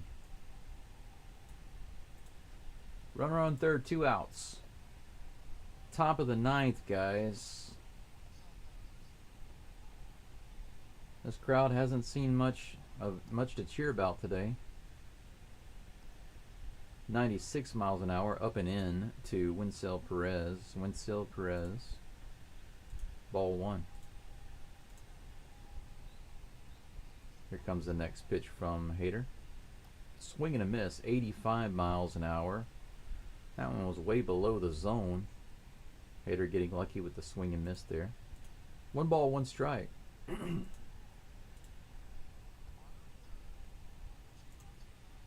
Still, I see your comment. I'll get to it in just a minute. I appreciate that. Swing and a miss, 84 miles an hour, and that one was perfectly placed right below the zone. Good pitch.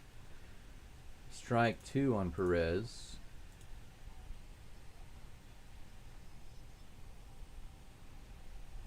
One ball, 2 strikes with 2 outs. Here's the pitch in the dirt. Good stop. Good catch by Diaz. Man, that was a potential wild pitch scored run. And he caught it. The count's even, 2-2. Come on, Hader. Let's get him here. Here comes the 2-2 pitch to Perez. Fouled back. 97 miles an hour right in there, but Perez stays alive with a little bit of reverse tappy tap.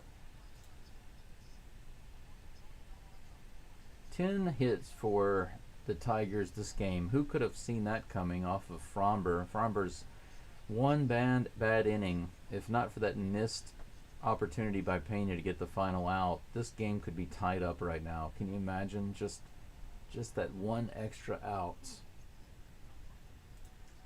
Hader steps off the mound after the batter takes a timeout. Now he's back on the rubber. Perez steps back into the box. 2 balls, 2 strikes, 2 outs. Runner on third here in the top of the 9th. Here's the pitch to Perez from Hader.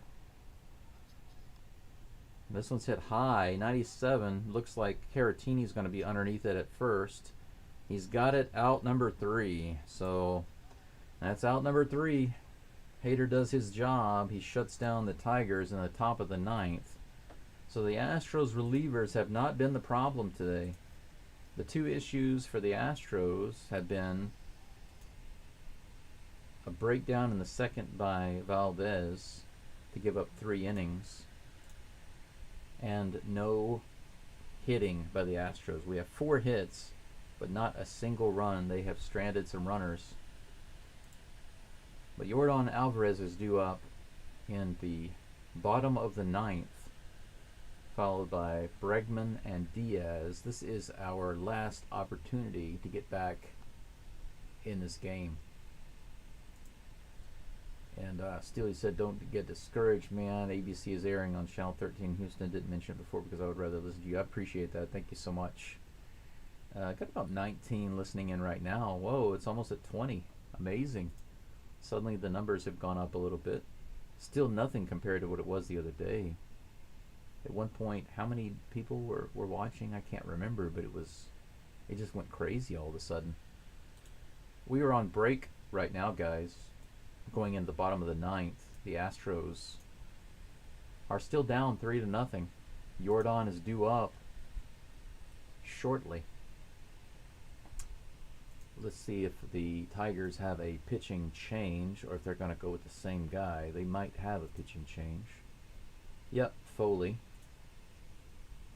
Jason Foley is going to be in the game for the Tigers. So I'm going to make that change on the screen.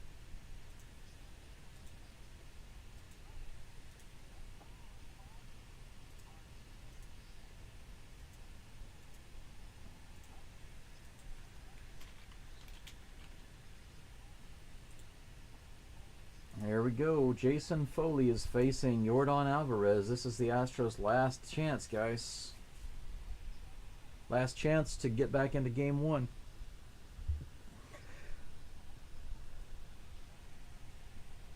Yordan Alvarez strolling to the plate. He's got a single today up the middle. But that's it. That's all he's done. Big man comes to the plate. Nice to see him back in the game. One of only 4 Astros hits today. Let's see if he can give us some hope here. Here comes the first pitch from Foley.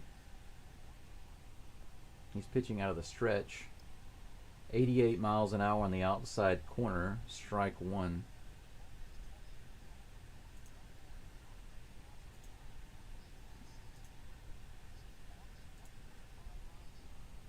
Oh, 1 is the count to Alvarez. Here's the pitch.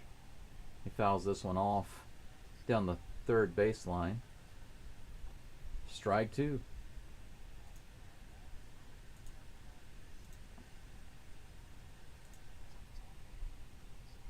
Oh and 2 to Alvarez. Here comes the pitch from Foley. That one's low and outside. Ball 1. 95 miles an hour. The sinker misses its mark. Foley seems to take a little longer to deliver his pitches than the others. 1 ball, 2 strikes. Here's the pitch. Fouled off the mask of the catcher. Count remains 1 and 2.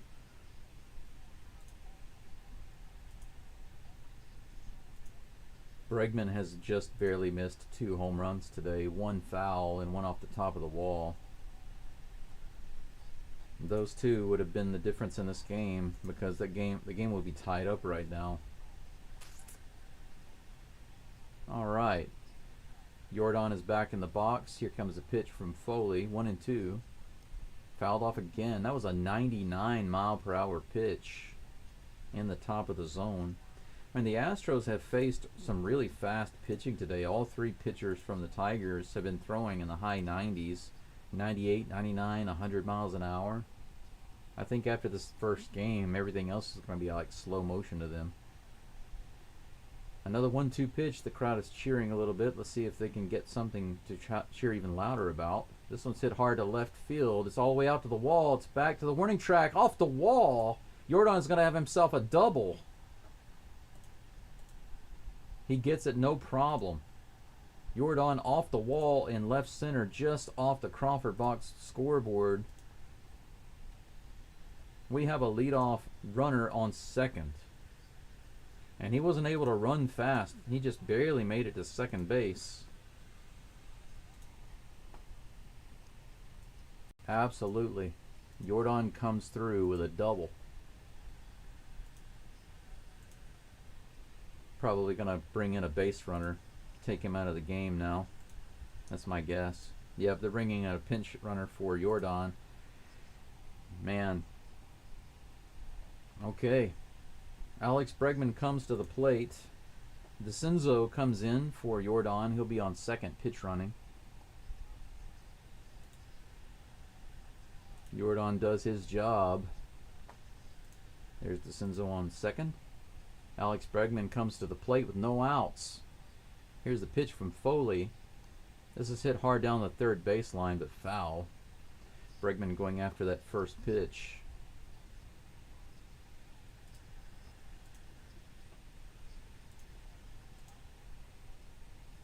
Let's go Stros. That's right. Go Stros. Go Stros. That's what I'm saying. Next pitch is outside. 98 miles an hour. Ball one. 1-1. Go Stros, baby. Right there. 1 ball, 1 strike to Alex Bregman. Here comes the pitch. That's low and away. In the dirt. Ball 2. 2-1.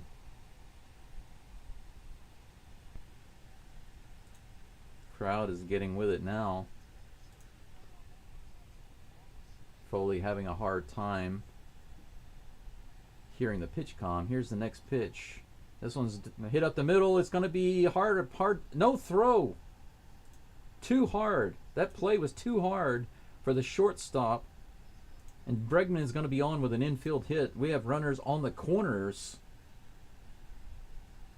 With that hit up the middle by Bregman. Diving catch by the shortstop saves a run.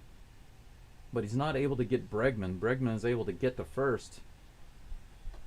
Good play to stop the ball from getting through. But the Astros have runners on the corners with no outs.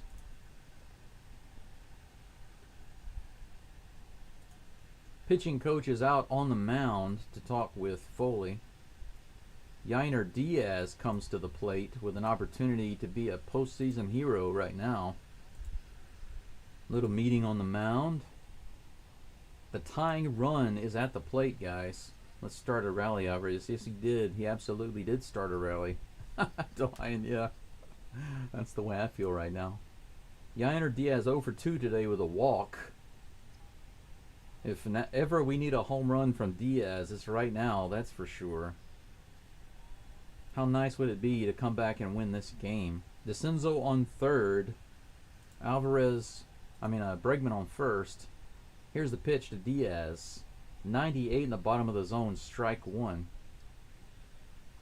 Come on, the crowd needs to keep making noise. Don't let that get you down. Come on. It's just 1 strike. 0-1 is the count to Diaz. Here comes the next pitch from Foley. 98 in there again. Diaz takes 2 98-mile-per-hour fastballs for strikes without even swinging. Not even a slight swing. Not even a check swing. Just takes it. Come on, Diaz. Here comes the 0-2 pitch. He swings at garbage. I had a bad feeling. About that. But they said it was tipped, and they're going to see if it hit the ground when it was caught, because if it hit the ground, that would just be a foul tip. They say foul ball. Oh, my God. Yeah. Yeah. Yeah, the umpires say foul ball, and now A.J. Hinch for the Tigers, the coach, the manager, he's going to come out and talk to the umps about it. But if you look at the replay, you can see that it's off the dirt there. Yeah. Okay, so the manager is going to go back to the dugout. He's happy with the call, and he understands that it's a foul tip in the dirt. 0-2. Here comes another 0-2 to Diaz. He gets another chance. Here's the pitch. This one's hit to the right side. It's going to be through. It's going to be through. That's a run. DeCenzo scores. Diaz comes through. 3-1 Astros. Runners on second and first. Diaz with a poke just through. DeCenzo scores. Astros have a run on the board finally. Runners on first and second. No outs. Astros now have the winning run at the plate. The tying run on first. Jeremy Pena, who is 0 for 3 today. Look at that. First pitch to Pena is too far inside for ball one.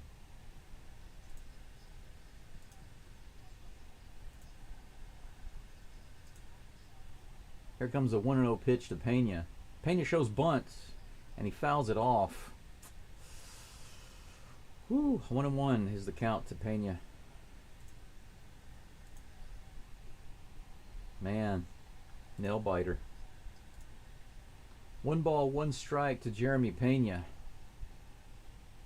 No outs, runners on first and second. The bottom of the ninth, guys. Here's the pitch. He's showing bunt again, and he bunts it. He lays this one down. It looks like everybody might be safe. No, he doesn't quite beat the throw to first. That was close. But the runners do get to second and third on that bunt. Good bunt by Pena, just barely not able to beat that out. But we have runners on second and third with 1 out. The double play is taken off the board.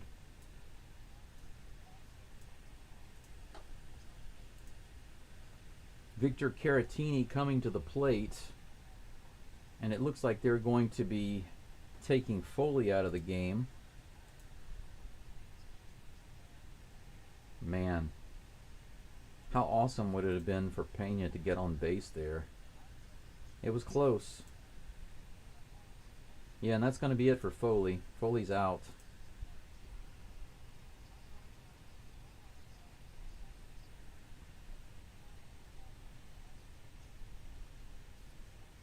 Victor Caratini going over the notes right now as the new pitcher comes in.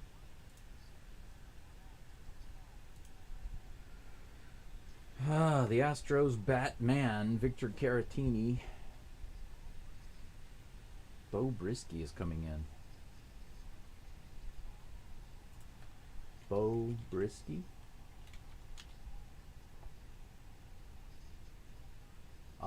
He's got an interesting name. B-E-A, Bo Brisky. 3-1 Astros. No shutout. Tying run on second. Winning run at the plate.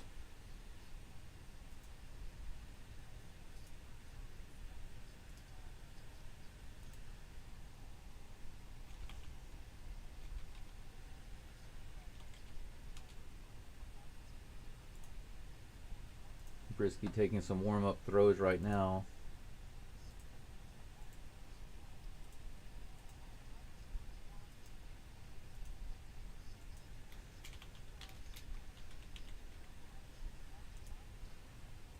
Whew, guys, what a game. Astros finally started to do something in the bottom of the freaking ninth. 7 hits now for the Astros. 10 hits for the Tigers. Tigers got all of their runs in the second. The Astros didn't get anything until just this inning, the bottom of the ninth. 1 out. Runners on second and third. Victor Caratini coming to the plate to face Bo Brisky. 24 people listening in now. It's climbing. It's right here at the end. First pitch to Caratini's on the way. High and outside. Ball 1. 94 up and away.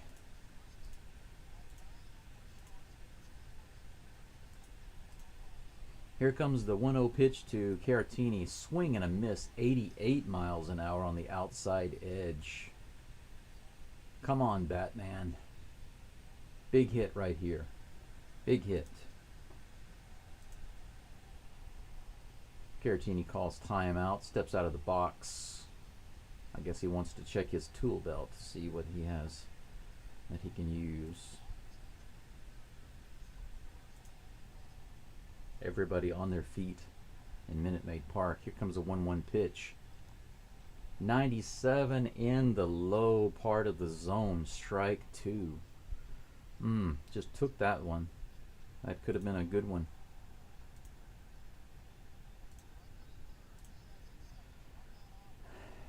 Here comes a pitch. 1-2 pitch. This one's hit to left field. Is it going to be down? No, it's a line drive catch. The runners cannot go. It's not deep enough for a tag. That's going to be 2 away. So Caratini, that's not a bad hit, man, but just carried too far. Out number 2. Opposite field, almost. Man, that was close. I thought for sure that would be down. Opposite field hit, but it carried too far. And that's going to be out number 2. Chas McCormick comes to the plate of all hitters. Chas McCormick, guys. Chas McCormick. First pitch is in the dirt for ball 1. Can you imagine if McCormick were the hero right here? After such a terrible year, batting .211. At one point he was down to like 190 or below 190. Can you imagine if he were the hero right here? There's the second pitch to McCormick. McCormick hits it foul, 99 miles an hour in the bottom of the zone. Fouls it off the first base side. That'll be 1-1 to McCormick. Man, are we going to see the Chasmanian Devil right here? Bottom of the ninth, 2 outs, 2 runners on. Here comes the next pitch to McCormick. Tapped foul. Swing and a foul. 98 miles an hour, up and in. What a spot for McCormick to be in right now.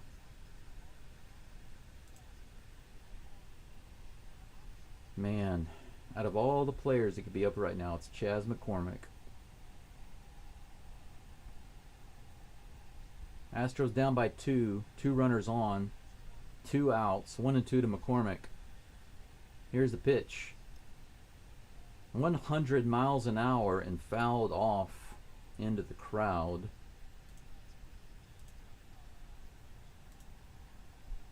It looks like Brisky's just trying to be brisk. Fire it past him, but McCormick is fouling him off. Another 1-2 pitch on the way, guys. Here's the pitch. In the dirt. Almost a wild pitch there. Catcher's able to stop it. That evens the count 2-2. Man, I think I'm getting heartburn right now. Don't leave them on. Yes, please. Just drive them in. Man, can you imagine what an amazing thing it would be for McCormick to be a hero right now. Here's the 2-2 pitch. 100 miles an hour, fouled off again by McCormick. McCormick is fighting, I'll give him that. Man, what a crazy situation. Biggest game, biggest moment of the year for the Astros, and McCormick with an opportunity to do something. 2-2. Here's the pitch. In the dirt, of course, full count. 2 outs, guys. Bottom of the ninth. Full count. 2 outs. Chas McCormick with 2 runners on. McCormick steps out after Brisky steps off the mound. A disengagement there.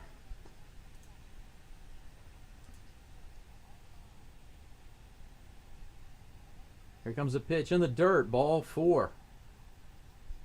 The runners stay put. There was a little bit of a wild pitch there. But the bases are loaded for Jason Hayward, guys.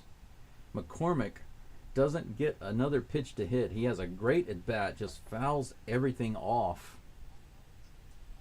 And there's going to be another trip to the mound.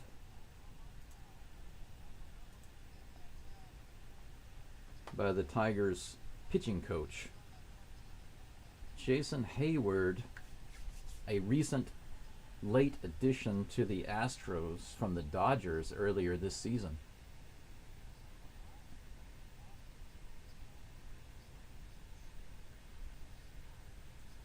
Very interesting. Now they're talking about the grand slams that the Astros have not hit this year. This whole season, the Astros have no grand slams. Now they have bases loaded with 2 outs in the bottom of the ninth. They're down by 2. with Jason Hayward at the plate, a veteran player. If he gets a game-winning hit here, he will be forever loved by the Astros fans, that's for sure.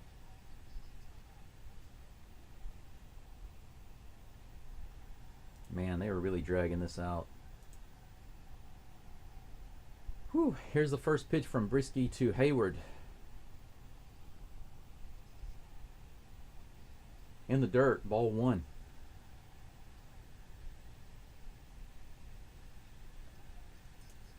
1-0.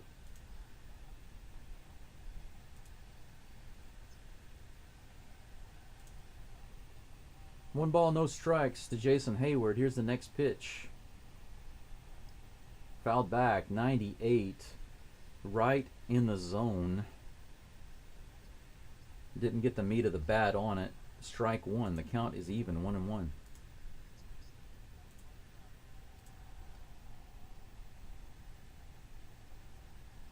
Nerve-wracking. One ball, one strike, 2 outs, bases loaded. Here comes the next pitch to Hayward. In the dirt. Ball two. 2 balls and 1 strike.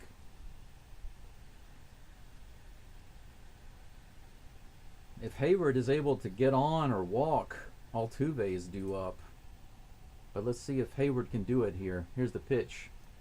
Swing and a miss on the outside edge. That one was about half a foot out of the zone.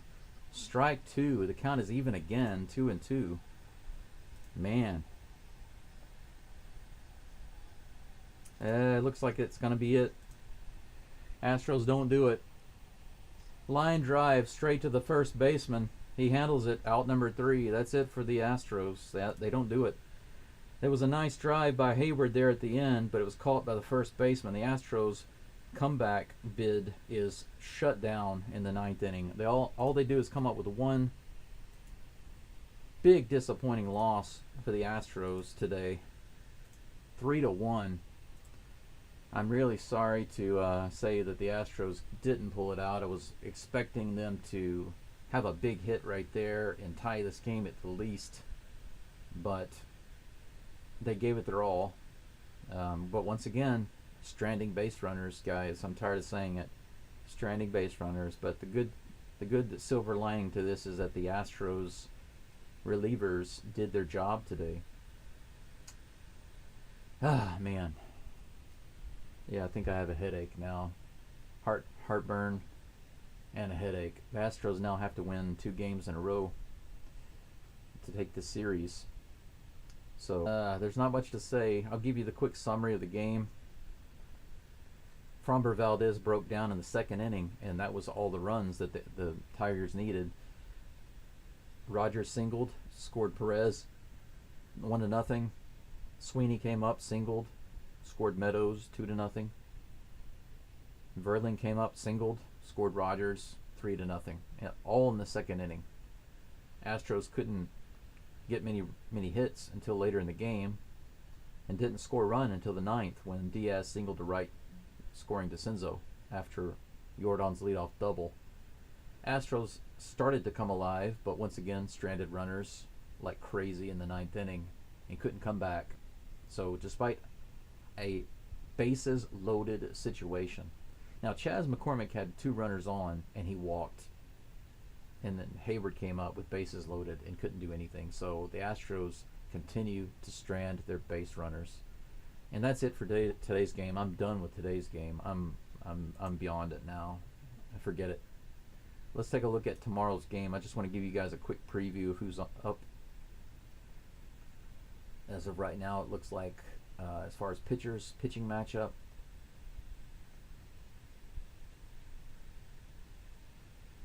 do they have the pitching matchup?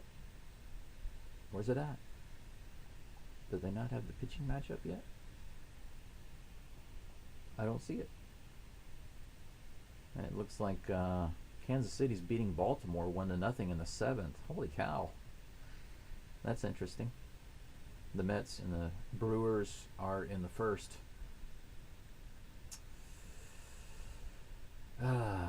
I don't see the pitching matchup for tomorrow.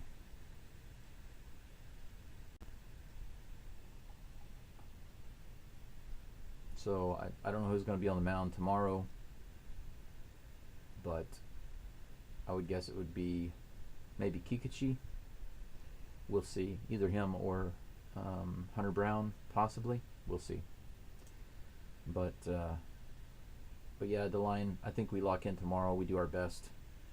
Today was a disappointment, but sadly, it was exactly what most of the guys were predicting. Most of the Astros commentators were predicting that they would lose, and it would be a close game, a low-scoring game. And they were right, but I hate that the Astros were stranding so many runners, especially at the very end. But hopefully turn it around tomorrow. The Astros show their ice-cold veteran status, and are able to do something and win game 2, and then go into game 3 feeling confident. We are at home. That's another good thing. We are in Minute Maid Park, so that's good. But that's going to be it for me today. It is about 20 minutes till 7 in the morning, so I think that I can get another hour of sleep before I have to get up and go to school, and I'm going to try to do that right now. But I thank you guys for being here. I appreciate it. It was difficult to call this game, very stressful, but I'm hoping that it'll be worth it tomorrow. If it's going to be too disappointing for me to get up tomorrow and call a game if the Astros play like garbage, but hopefully they show up, the bats show up, the pitchers show up, and we take game 2. That's it for today. Thank you for being here. Thank you for supporting the channel. Thank you for the likes, the comments, and all of the positivity. I'm going to get some rest. I'll see you guys tomorrow, and Geaux Stros.